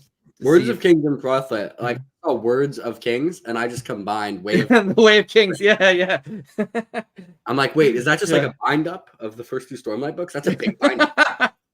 Yeah, I had trouble reading that. I think physically my biggest hardcover is the Books of Earthsea, which yeah. Oh, it's a beast. Yeah, it's a beast. So I love it though. The illustrations are so great in there. For reference, let's grab Rhythm of War next to it. Rhythm of War. That's a pretty big hardcover, right? Yeah. 1 second. Oh my! And then it's also taller. It's sorry, it's wider. It's like Yeah, it comes out of the shelf more. Yeah, it's wider that way. Yeah, it's awkward because it does extend out further than like everything else. But it's awesome. I love an omnibus, and it's illustrated. That is such a nice addition. It is. I got it when it was 50% off as well. So ooh, Shad read the first 2 books of Shadows of the Apt, enjoyed them when you read them 4 or 5 years ago. How did you not continue? You got to continue that. Well, Chad is already on my shit list for reading something and really liking it 20 years ago because he read Tigana a long time ago and it hasn't continued. So, all right, Neitha's on the Finnish LPQ train. Tor is just collecting Sanderson checks and Wheel of Time checks and Erikson checks. They won't even reprint these in hardcover. That's just printing money. Why are they not printing money for themselves? I don't know. They're leaving the mass markets as the main way to read most of the Latin books. Man, they're making the least amount they possibly could off Erikson. I don't know what Tor's doing, man. Like, Anitha is an LPQ pusher. I do need to read that. I've had that as one of my priority series for the longest. Yeah, true. Maybe I shouldn't be worried about Rogue murdering me if I don't read LPQ. I should be more worried about Anitha. I've got my eye on you, Anitha. No murder. Oh man, but it's not that long. Like, what was it that kind of was about it that didn't kind of hook you in to keep that going? I don't know. I liked it. It just kept getting pushed back. Bad luck. It'd be like that sometimes. Oh, so you did like it? Yeah. Oh, okay. Man, I was going to continue anyways because everyone's like, book 1 is the worst. Nothing happens. And I was like, oh, book 1 was pretty good. Felt like it wasn't just a setup. Whatever. Man. I have the omnibus. It's like the idea of reading 4 books in the size of like one chunker is appealing. I just got to do it. But then I'm not reading Codex Alera or Dandelion Dynasty or Gagavril K. Yeah. And I still find finish some Hobb. other thing to read that I'll be like, and I have to catch up to Tchaikovsky. But I as a mood reader and not a planner, I do stumble into like some weird things. So like I just got roped into A.R. Witham's like readathons this year, and they had like a self-pub theme, and a lot of people were reading like Becoming a Druid, and I'm like, all right, that'll be one of my self-pub readathon books.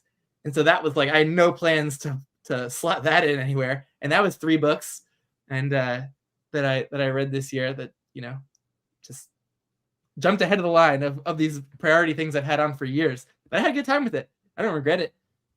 But random stuff like that will always happen. And series take way longer than I thought. Like, I thought I'd get to more series because, like, Song of Ice and Fire ended up taking much longer. Like, those books were just, like, I took my time with them a little bit. Like, Feast for Crows, Dance with Dragons, Apparently, Fire Realm of Blood. the Otherlings is like pretty long, I've been told.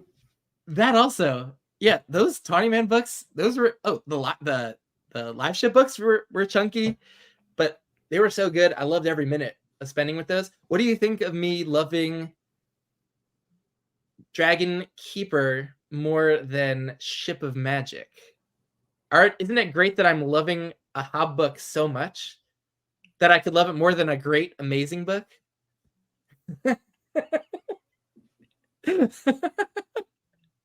I'm happy for you. Isn't that amazing that, like, things like characters and situation that a lot of people don't connect to, I was able to connect to that from the beginning. And I know Brian, who's on Alex's Discord, he likes Dragon Keeper more than Fool's Fate, and I'm just like, okay. Yeah, I wouldn't go that far. Yeah. Well, how's my take? I like Ship of Magic more than Fool's Fate, so there you go. That's pretty drastic. Just because, like, I favor endings and climactic sequences so much, and like emotional catharses. Yeah. They're so important to me. Like, they leave such a memorable mark. That closure of the experience, also, like, when it's done well, that's so impactful that, like, the setup of book one just can't match it, even if the setup was amazing. You honor the setup more than I do, which is great. It's great. Yeah, I mean, usually I like endings. I just really like Ship of Magic. Yeah, like yeah. Wait, which is Chad talking about that I'm loving the books? Anitha, so Fool's far. Fate. Fool's Fate. What is this? It's not a hard choice. What did she say? She said, I'm struggling what to add in my best books list, Dragon Keeper or Fool's Fate. So if you only do, like, the one book per series. So I'm, in my own favorite books of the year list, I'm getting around this issue because I am letting myself do, like, one book per, like, series or sub-series. So, like, I'm not comparing, like, live ship books to Tawny Man books to Rainwild books. So I can at least keep one of each in my top list for the year. So yeah, I don't have to worry about that. I remember for 2020, I didn't do one per author. And then 2021, I was like, oh, so my top 10 list for the year is like Assassin's Fate, Ship of Magic, Fool's Errand, Ship of Destiny, Fool's Fate, Fool's Assassin, Fool's Quest, The Lions of Abercrombie. Yeah. Yeah. Demon in White, The Golden Fool.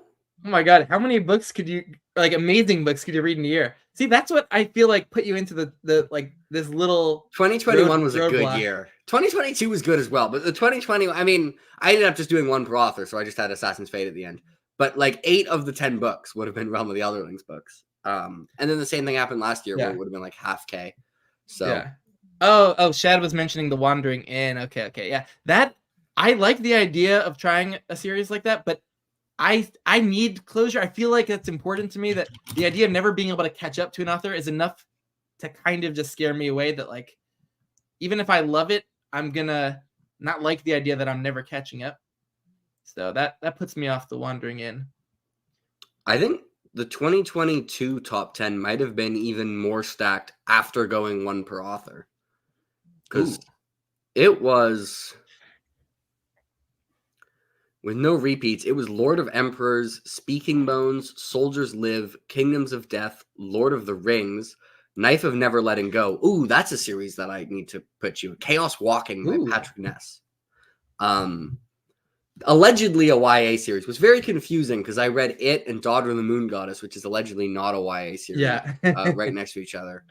But Chaos Walking is one of, like, the most, it's super, like, well paced and addictive, but also it's like it's a sci-fi book with, like, all these really fantastic setting and, like, hooks that are, like, super interesting, where it's like they're not going to tell you there's a mystery, but just, like, they'll just say how the world works and you'll be like, oh, like, why is it like that? When I saw you initially review that, I thought it could be one for me you'd like the book one the most out of that. But yeah, series, pretty right? comfortably. I still quite like the trilogy, yeah. but book one was my favorite, pretty comfortably. And then we also had Curse of the Challeon, Exhalation, the short story collection, The Sword of the Lictor, which is from Book of the New Sun, and The Fifth Season. Ooh, I gotta read Book of the New Sun. So that was a loaded year. Yeah. The top 10 this year is going to be a good bit weaker, sadly. But whatever. It's interesting, the Sun Eater situation of like Demon in White. It was the series is building to Demon in White, and it's such this masterpiece of like mind-blowing epic proportions that like no matter what he did after, it would probably feel like it couldn't live up. Like usually people don't have Oathbringer above like Words of Radiance. Like when there's like this masterpiece where everything falls into place, like it's kind of weird what happens after that. But I think Kingdoms of Death and Ashes of Man were spectacular books, but everyone's like always just going on about like Demon in White and Howling Dark being amazing. Like, yeah, me too. But I think it's been overshadowing the last two books. Yeah, they're like, really good. Everyone always just mentions Demon in White. It's the best, Demon in White. It's like, I think, yeah, they're overshadowing the more recent ones, which were really awesome in their own ways and like perfect continuations of the series.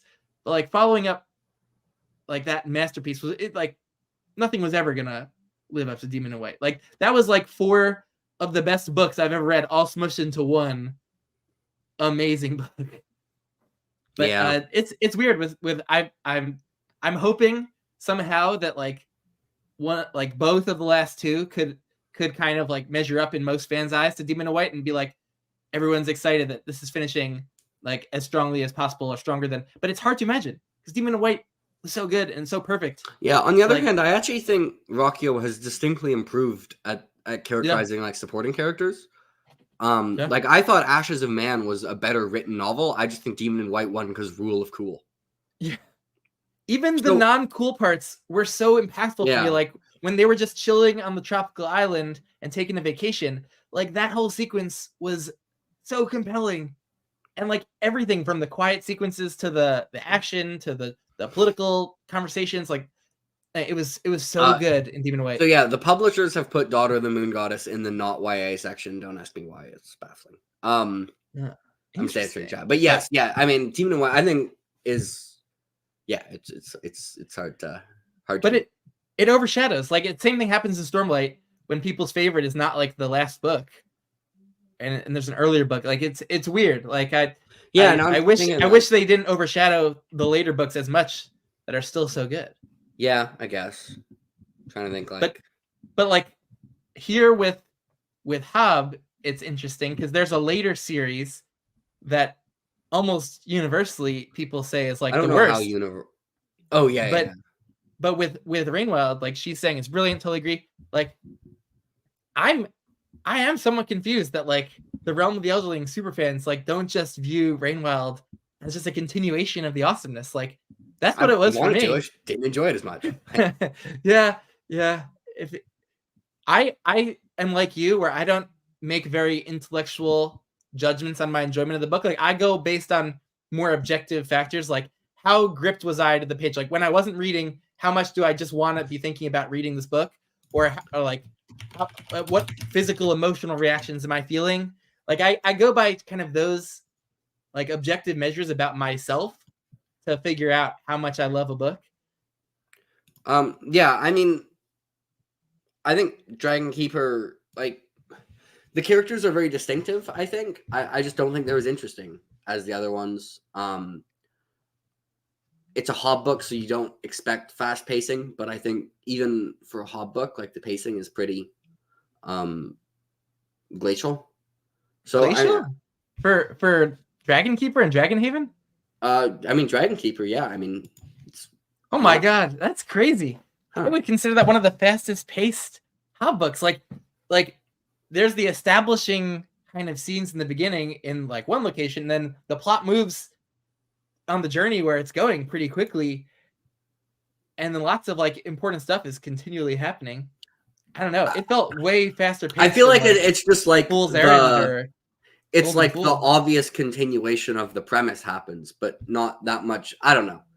It's hard to talk about this without spoilers. Yeah, very hard. Yeah. Also, Alvin, I will just say, he's asking Realm of the Elderlings or First Law.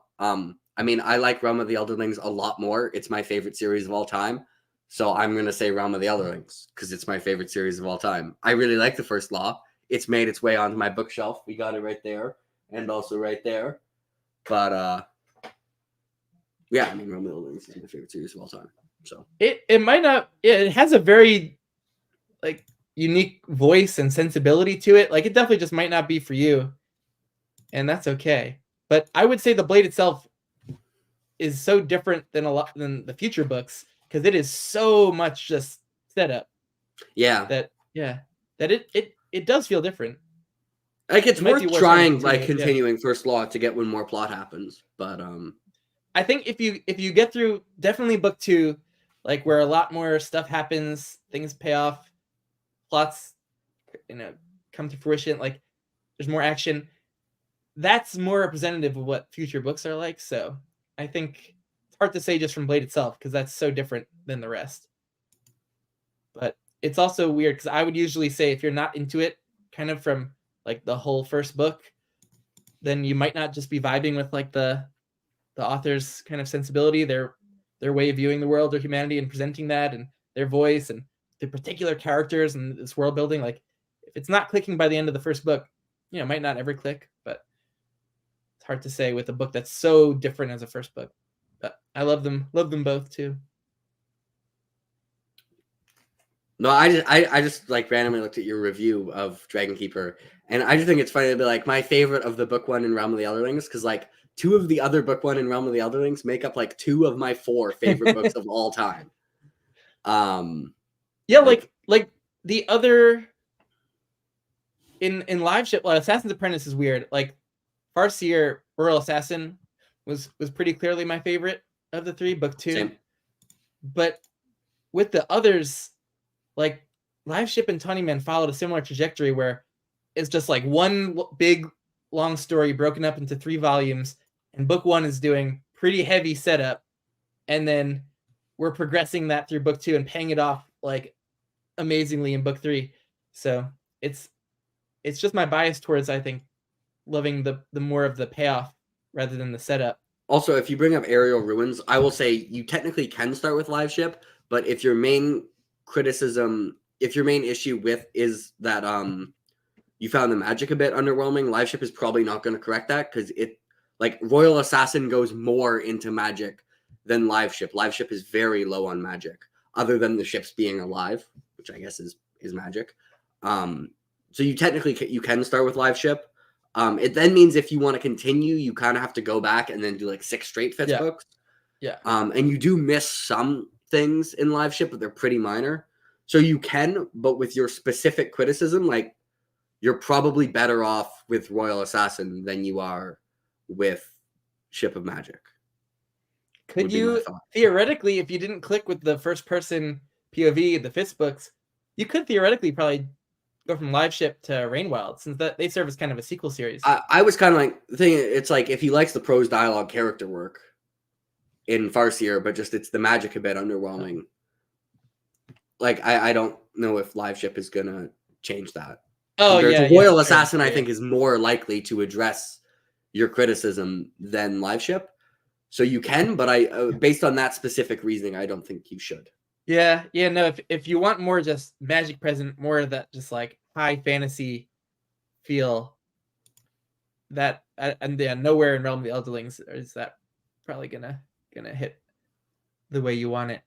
But now that we're talking about Rainwild, I would say it's so interesting you think Dragon Keeper has slow pace, but I would say that did the quickest for a book 1, the quickest kind of setup and just shooting off into the main kind of plot of the series. That's why I think I liked it more than any other book 1. I was quickest to kind of just get fully emotionally invested in the POV characters with Dragon Keeper. And the plot was so compelling. Like I felt like I was like in my 5-star, like gripped, emotionally invested state from near the beginning, like quickest with Dragon Keeper, which is my very scientific way of rating the books against each other. Yeah, I was kind of like, I don't know if Dragon Keeper escalated. That's what happened for me. Like usually there's like the plot is introduced, And so I'm just reading my own review and trying to remember what happened in Yeah. Dragon Keeper. And I said, like, yeah, the people got together and like the plot converged very quickly.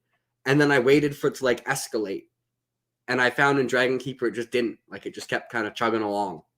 And Yeah. I kept waiting for it to be like, you know, to have like to Kyle to be the shit disturber and to start the plot.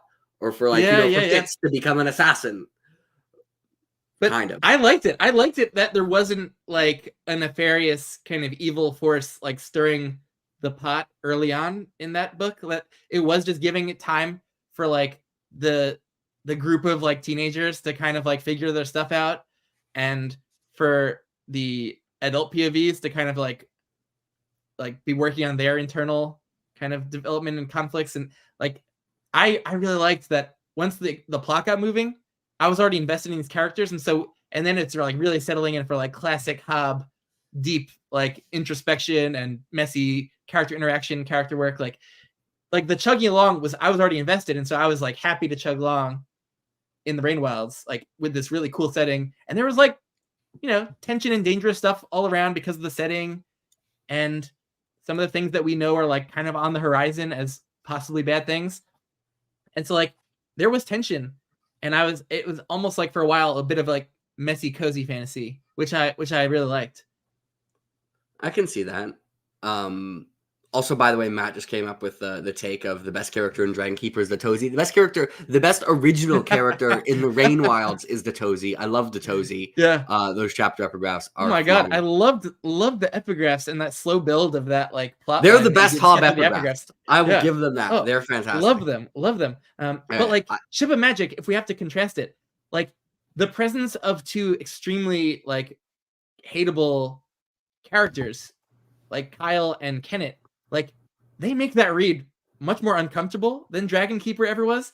And like I know some people really embrace that, but like that it made Ship of Magic so uncomfortable, especially Kyle. Like, so I'm gonna come in with this hot take, and that's that conflict makes the story more interesting. I know this is pretty wild and out there, but I'm gonna say that having less conflict makes it less engaging, and that conflict is a necessary ingredient for the story. Possibly, but like, you know, we've seen Legends and Lattes like succeed humongously because people like don't necessarily need huge high stakes conflict to drive a story. But and I would agree, and at least like sometimes I can deal without it. But Kyle created a kind of conflict that made me so uncomfortable. It was like painful, and like, yeah, that's interesting, and it like makes you feel things. But so, like Ship of Magic creates a completely unique sensation while I'm reading it. Happened on reread as well, where I need to read to see what happens next, but also I can't go because I'm scared to see what happens next. Like, yeah, no, how's that even possible? Great. I don't. Maybe you just embrace that discomfort more than I do. But like Dragon Keeper had less of that kind of discomfort and more of like I'm invested in just these characters. They could be doing whatever they're doing. This general plot is like compelling for me, and the setting is compelling. I just enjoy spending this time with them, and like I enjoyed that it was a page turner that wasn't that tense. Like it had tension, but that there wasn't like a crazy memorable antagonist that was like shaking things up and making me want to throw the book at the wall. So like. Right. I think I'm gonna have to tap out soon. We've already doubled Kyle's appearance time. It's been 3 hours and 40 minutes. Is there any final questions you have for me? I'll give you you can ask me something and chat can ask me something, and you can try and squeeze out a long answer. Final question for Jake here.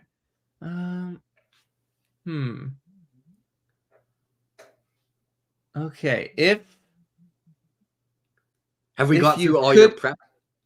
Yeah, we got through everything. All right, so I interrupted your question. If I could, if you only had the ability, if you're just like locked away in a cruel prison, and their game was that you could have one complete series set of books with you to read and reread for the rest of your days, but only one.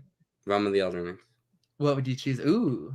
So Ooh. the thing is, I mean, it's long. There's a lot there. Now, the Yeah. only downside of Realm of the Elements is I might become depressed if it's the only thing I read over and over again. But I'm in prison. I'm already depressed, so that's fine.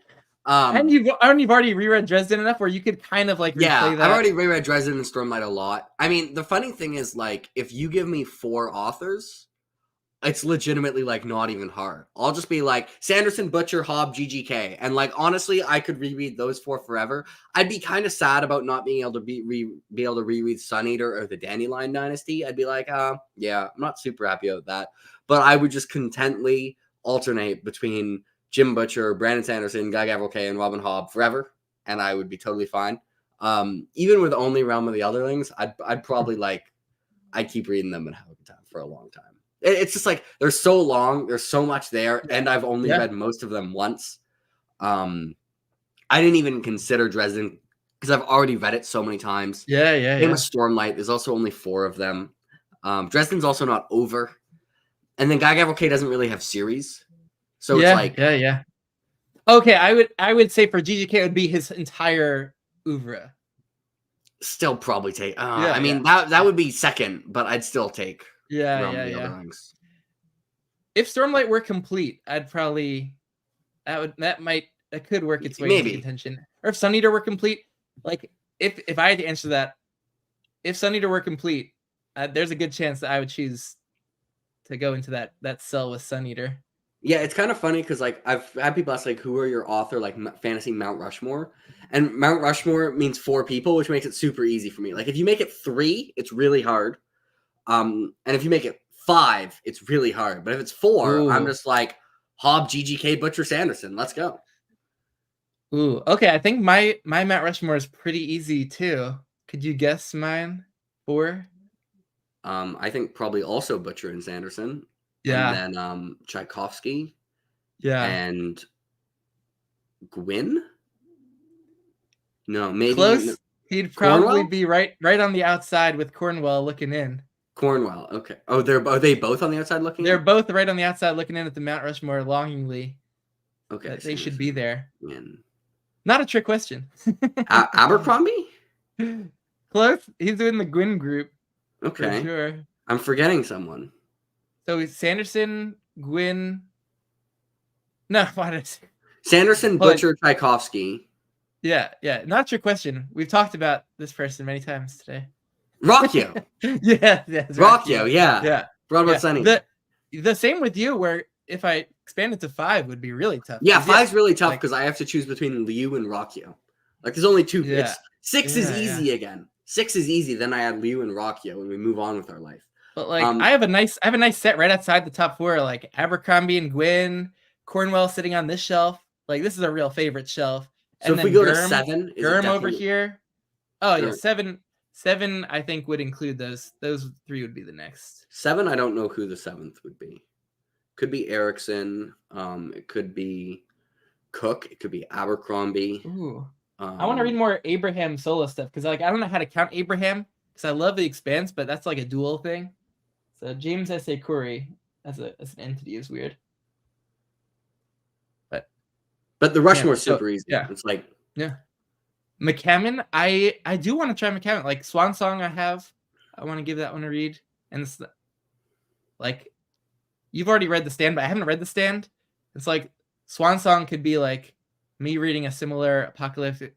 So if I read Swan Song and I don't love it, then I just know that I don't like post-apocalyptic books set in the continental United States. Because I've read 2 right now that everyone says are really good, and for both of them, I was like, whatever. It was fine. It's pretty good. The other one was Parable of the Sower by Octavia Butler. Not read that yet. So 2 books where people I trust say they're really good, and I read them, and I like Parable of the Sower more than I like Stand. I think I like Parable of the Sower. But if we read Swan Song and also don't love that, then I'm just not reading that type of novel. I mean, then I will have read all 3. But I'm actually probably going to do his historical fiction series first. Colton, is that acceptable? Can I read his historical fiction? Speaks the Nightbird? Is that one? Yeah, I think so. That's the one that sounds the most interesting to me. Yeah, what would Colton recommend for a starting point? Okay, Christie, Gaiman, Hobb, Butcher. I like you. Hey, Tom. Yeah, we have been going a while. Yeah, I like to ramble. This is like a Jimmy and Alan chatting with Nuts stream. There you go. Their record. I Speaks wonder what their record is. There you go. Ooh, actually, yeah, we're Colton probably pretty close. Let's check. If we're within like 10 minutes of the record, then we'll go with another one. Okay? Yeah. If the record is under 4 hours, we're getting it. All right, let's see. Yeah. They've had some epic ones. I think they've gone. I had one, like when I did mine, it was the longest one. And then Alan beat it one episode after. There's 3:34. 4 hours and 34 minutes with Alan. Oh, yeah. That's a ways away. There's 4 hours and 2 minutes. We had a good run though. We had a good run. You beat my chatting with Nuts time, which was 3 hours and 38 minutes. So. Oh, nice. Yeah. Well, thanks for sticking it out. I know you were just getting over a cold, so that was very. I am very nice. I think I just missed a cough on my mute button, and that's like the first one. All the others I've edited out for you. All right, this is great. This is great. I love this, and thanks for coming on and chatting thank you for having me on. Thank you for the invite. And just remember to make sure you read more 1-star books, and then I can tell you that good thing you read that instead of the Sarantine Mosaic. Or who knows, maybe you'll not like God Gabriel K, and then that'll be funny because then I'll be like, well, you got to continue because you got to be sure, and I'll give all the same logic you have. So. Yeah. No, I deserve it. But I can't wait. I think I'll love all that stuff. So thanks, chat. You were great. Thank you, chat. As always, you're the reason that this did not get boring. Well, Ben as well. We also get credit, but chat as an entire entity gets half the credit, and we too as an entity get half the credit. But chat probably only had about 20, 25 people in it, so each of you some of you get more of the credit, so some of you get a pretty reasonable amount of credit. So good job. Well, thanks everyone, and we'll catch you later. Bye. Goodbye.